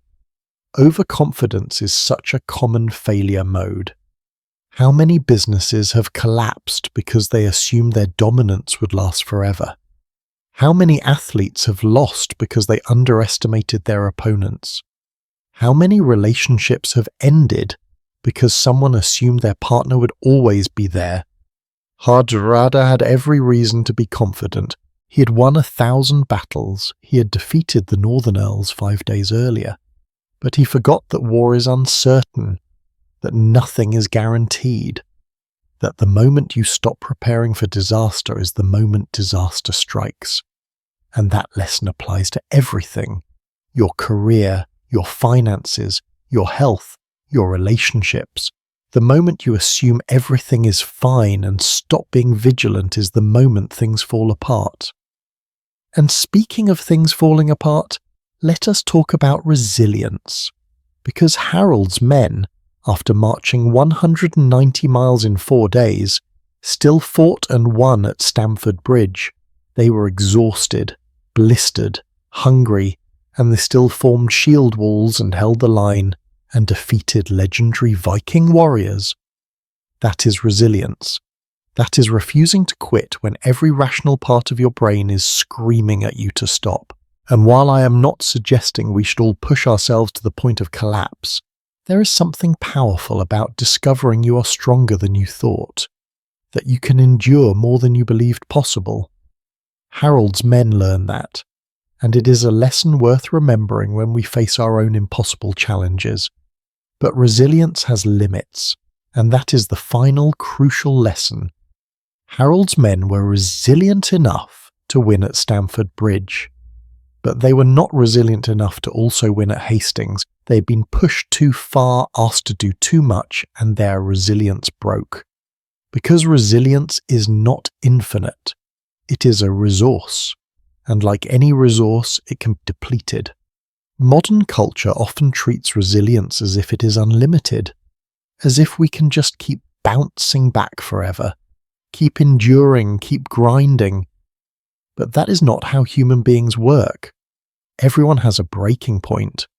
The trick is recognizing when you are approaching yours and making changes before you hit it. Harold did not recognize his breaking point. Or maybe he did, but he felt he had no choice. The Normans were burning English villages. His people were suffering. He had to act, and maybe in his position we would have made the same choice. But the result was catastrophe, and that is the tragedy. Not that Harold made a wrong decision, but that he was put in a position where there were no right decisions, only bad options and worse options, and he chose the bigger option, and it killed him. How many people face that same dilemma today, forced to choose between terrible options because of circumstances beyond their control? Stay in a job you hate or face financial ruin, end a relationship or stay miserable. Sacrifice your health for your career or sacrifice your career for your health. Life is full of impossible choices, and sometimes, no matter what you choose, you lose. Harold teaches us that this is not a personal failure. It is the human condition. We do our best with what we have, and sometimes our best is not enough. And that is okay, because the value is in the trying, not in the winning. So what is the ultimate lesson of Stamford Bridge? Maybe it is this: history is made by people who tried, who risked, who fought impossible battles knowing they might lose. Harold Godwinson could have stayed in London. He could have waited. He could have let the north fall to the Vikings and focused on defending the south. But he did not. He marched. He fought. He won. And even though he eventually lost at Hastings, his victory at Stamford Bridge mattered. It saved England from Viking conquest. It ended an era. It proved that courage and brilliance and determination can triumph over overwhelming odds. For a moment, for 3 weeks before tragedy struck. But those 3 weeks existed.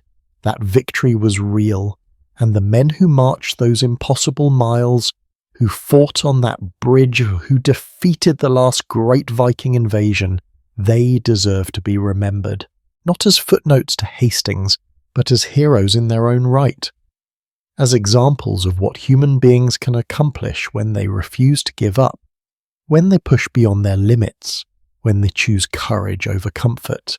And when we remember them, when we tell their story, we are reminded that we too can be brave, we too can endure, we too can fight battles that seem unwinnable. And even if we ultimately fall like Harold did, the fight itself has meaning. The effort itself has value. Because we are not defined by our final defeat. We are defined by every moment we chose to stand up and try. So as we approach the end of this long journey, through September and October of 1066, as we prepare to say goodbye to Harold and Hardrada and Tostig, and all the warriors who fought and died at Stamford Bridge, let us remember what their story teaches us. About leadership and sacrifice, about resilience and limits, about family and betrayal, about courage and tragedy, about doing your best in impossible circumstances, and about the fact that sometimes the most important battles are the ones nobody remembers. Let us bring all of these threads together and understand finally why Stamford Bridge matters, why it deserves to be remembered, and why 958 years later, this forgotten battle still has something important to say to us. Every battlefield has ghosts. Walk through Stamford Bridge today, the quiet English village 7 miles east of York, and you will find almost nothing that marks what happened there. No grand monuments, no elaborate memorials, just a small plaque on Main Street, written in both English and Norwegian, that says a battle was fought here on September the 25th, 1066. That is it. No museum, no preserved battlefield. Houses and roads have been built over the place where thousands of men died. The River Derwent still flows where it always has, but the wooden bridge where one Viking warrior held off an entire army is long gone, replaced by modern infrastructure. It is as if history wanted to forget, and for centuries history did forget. Stamford Bridge was overshadowed by Hastings, understandably so. Hastings changed England forever. But in that forgetting, something was lost. A story of incredible courage was nearly erased. A tactical masterpiece was relegated to a footnote, and one of the most dramatic 21 days in English history, September 20th to October 14th, 1066, became simplified into one battle instead of two. Ask most people what happened in 1066, and they will say Hastings, William the Conqueror. The Normans invaded, Harold died, end of story. But that is not the full story. The full story includes Fulford, Stamford Bridge, a 200-mile forced march, 3 kings dead, an entire age ending, and that fuller story is richer, more complex, more human than the simplified version. So why was Stamford Bridge forgotten? Partly because the winners write history, and William won.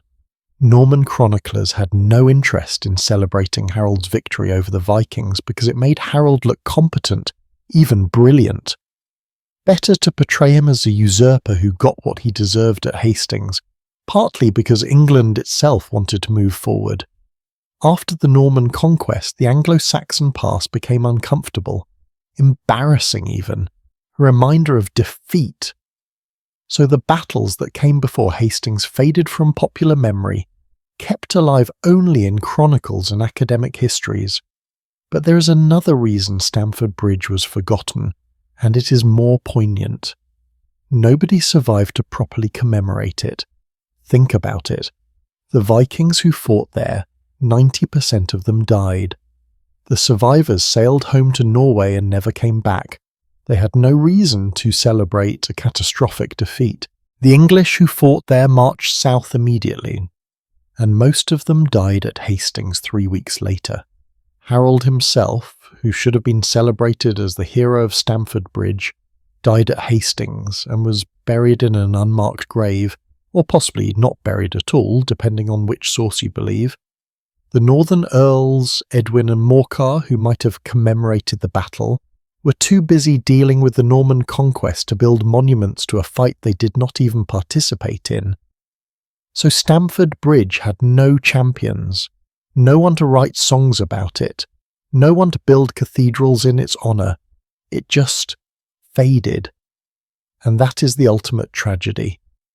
Not just that Harold lost at Hastings, but that his greatest victory was forgotten, that the men who marched impossible distances and fought impossible battles got no recognition, that history moved on without remembering them properly. But here is the thing about forgotten stories. They do not stay forgotten if people care enough to remember them. And in recent decades, historians have been rediscovering Stamford Bridge, writing books about it, teaching it in schools, arguing that it deserves equal billing with Hastings because both battles shaped what England became. Hastings gets the credit, but Stamford Bridge set the stage. Without Stamford Bridge, Hastings never happens the way it did. The two battles are inseparable, two chapters of the same story, and understanding one without the other is like watching the second half of a movie and claiming you know the plot. What strikes me most about revisiting this battle now, after spending hours researching and thinking about it, is how deeply human it all is. These were not mythical heroes or cartoon villains. They were people, flawed, complicated, trying their best in impossible circumstances. Harold Hardrada was not evil. He was ambitious. Tostig was not a monster. He was a bitter, proud man who could not forgive. Harold was not perfect. He made mistakes. He pushed too hard. He did not know when to rest. But he also loved his brother. He tried to make peace. He fought for his country with everything he had. And in the end, that is what makes this story so compelling. Not the battles themselves, though those are dramatic enough, but the people, the choices, the moments where everything hung in balance. There is a scene I keep coming back to, the moment when Harold sends his second offer of peace to Tostig, right in the middle of the battle, after Hardrada is already dead. Think about that. The battle is won, victory is in sight, and Harold pauses in the middle of the chaos and bloodshed to give his brother one more chance, one more opportunity to come home. That moment says everything about who Harold was. A king who would rather save his brother than kill him, even after everything Tostig had done, even after the betrayal, even after the invasion. That is not weakness, that is strength. The kind of moral courage that is harder than physical courage, the willingness to extend mercy when revenge would be easier. And Tostig's refusal is equally revealing. He could have taken the offer, he could have lived, but he chose death instead, chose loyalty to the men he brought to England, even though their king was dead and their cause was lost. There is something honourable in that choice, even if it is also tragic. Tostig was wrong about so many things, but he was not a coward. He stood by his decisions to the very end, and there is a kind of integrity in that, twisted as it may be. These moral complexities, the fact that there are no pure heroes or villains, just people making difficult choices in difficult circumstances, that is what makes history worth studying. Because we are all making difficult choices in difficult circumstances. We are all navigating moral ambiguities. We are all trying to figure out what the right thing to do is when none of the options are clearly right. And seeing how people in the past dealt with similar challenges helps us navigate our own. So what do we take away from all of this? What is the point of spending hours learning about a battle fought 958 years ago in a muddy field in northern England? I think the point is this.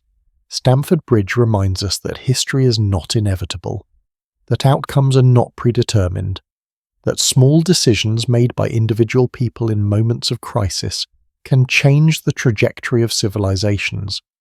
If Harold had waited one more day to march north, he might have missed the Vikings. If Hardrada had worn his armour, he might have survived. If that English archer had aimed slightly differently, Harold might have lived to fight another day at Hastings. If William's fleet had sailed a week earlier or a week later, the timing might have been different and the whole sequence of events might have unfolded differently. History balances on knife edges, and the people making decisions in those moments do not know how things will turn out. They do not have hindsight. They are guessing, hoping, doing their best with incomplete information and too many variables, just like we are. And sometimes they get it right, and sometimes they get it wrong, and sometimes they get it right at the wrong time, like Harold at Stamford Bridge. But they try, and that is all any of us can do. Try. Make the best decisions we can with what we know. Accept that we cannot control everything.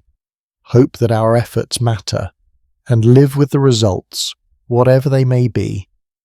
Stamford Bridge also reminds us that endings are not the whole story. Yes, Harold lost at Hastings. Yes, the Norman conquest happened. Yes, Anglo-Saxon England died. But before it died, it won one last great victory. Before Harold fell, he stood. Before the Viking Age ended, it raged one final time. Those moments mattered. That resistance mattered. Even if it ultimately failed, it mattered. Because resistance always matters. Effort always matters. The fight itself has value independent of the outcome. And maybe that is the most important lesson. That we are not defined by our endings. Harold Godwinson is not just the king who died at Hastings, he is also the king who defeated the Vikings at Stamford Bridge, the commander who marched his army at impossible speed, the brother who tried twice to make peace, the leader who inspired men to do things they did not think they could do. His ending was tragic, but his story is more than his ending. Just like our stories are more than our endings, we are all going to die. All of our projects will eventually end. All of our accomplishments will fade, but that does not make them meaningless. The value is in the living, in the trying, in the moments of courage and brilliance and love that we create along the way. So let Stamford Bridge stand as a memorial to all of that, to courage that was not enough, to brilliance that could not overcome bad luck, to love that could not prevent tragedy, to men who fought impossible battles and won, only to lose the war. Let it stand as a reminder that history is made by ordinary people facing extraordinary challenges, that heroes are not perfect, that villains are not purely evil, that most of life exists in the complicated middle ground where good people make bad choices and bad people make good choices, and everything is messier and more human than we want to admit. And let it stand as proof that forgotten stories can be remembered, that what seems lost can be found again, that even 958 years later, we can look back at a muddy field in Yorkshire and see the ghosts of warriors who refused to give up, who marched when they were exhausted, who fought when they were outnumbered, who tried to make peace even in the middle of war, who died defending something they believed in. Those men deserve to be remembered, and by telling their story, by refusing to let Stamford Bridge remain a footnote, we honour them. We say that their courage mattered, their sacrifice mattered, their story matters. So the next time you hear about 1066, about the Norman conquest, about Hastings and William the Conqueror, remember to ask, but what about Stamford Bridge? What about the battle that came before? What about Harold's impossible march and Harold Hardrada's last stand and the Viking Age dying in the mud and blood of northern England? Remember to tell that story too, because history is richer when we remember all of it, not just the parts that fit neatly into textbooks. And if you ever find yourself in Yorkshire, if you ever drive through that quiet village called Stamford Bridge, stop for a moment, stand by the river, read that small plaque, and think about what happened there, about the thousands of men who died, about the brother who could not forgive, about the king who tried everything and still lost, about the warrior who composed poetry while dying, about the berserker who held a bridge alone, about all the courage and tragedy and humanity that unfolded in that place on a September day nearly 1,000 years ago. Let their ghosts speak to you. Let their story remind you that you too are capable of extraordinary things, that you too can endure more than you think, that you too can stand up to impossible challenges and fight even when victory is not guaranteed. Because that is what Stamford Bridge really teaches us in the end.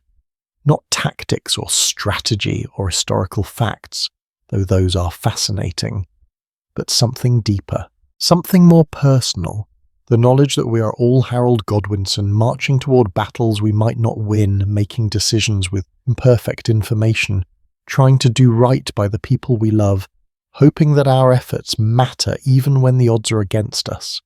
And we are all capable of his courage, his determination, his refusal to give up even when giving up would be easier. We just have to choose it. We just have to stand up and march even when we are tired, fight even when we are scared, try even when we might fail. So thank you for taking this journey with me, for spending these hours travelling back to 1066, to a world of Vikings and Anglo-Saxons, of forced marches and desperate battles of brothers betraying brothers, and kings dying for kingdoms. Thank you for caring about a story that history nearly forgot. Thank you for letting these medieval warriors live again, if only for a little while in our minds and hearts. They deserve that. And maybe in some small way remembering them makes us better, braver, more willing to face our own impossible challenges, more aware that our efforts matter regardless of outcomes, more human. This is not the end of our journey through history's forgotten moments, though. There are so many more stories waiting to be told, so many battles that changed the world but were overshadowed by larger events, so many heroes who deserved better than obscurity, so many lessons hidden in the past, waiting for us to discover them. And I will be here whenever you are ready to explore them with you, to dig into the archives and dust off the forgotten chronicles and bring these stories back to life. Because history is not just about the past, it is about us, about understanding where we came from, about learning from the triumphs and tragedies of those who came before, about finding wisdom in old battles and ancient decisions that still echo in our modern lives. So rest well tonight. Let this story settle into your thoughts. Dream of wooden bridges and shield walls, of impossible marches and improbable victories, of courage that mattered even in defeat. And when you wake, carry something of Stamford Bridge with you, the knowledge that you are stronger than you think, that endings do not define us, that trying matters more than winning, that history remembers those who stand up and fight even when, especially when, the odds are impossible. Until our next journey together, good night, sleep well, and remember, you too are making history. Every choice, every challenge, every moment you choose courage over comfort. Your story matters, just like theirs did, just like they all do.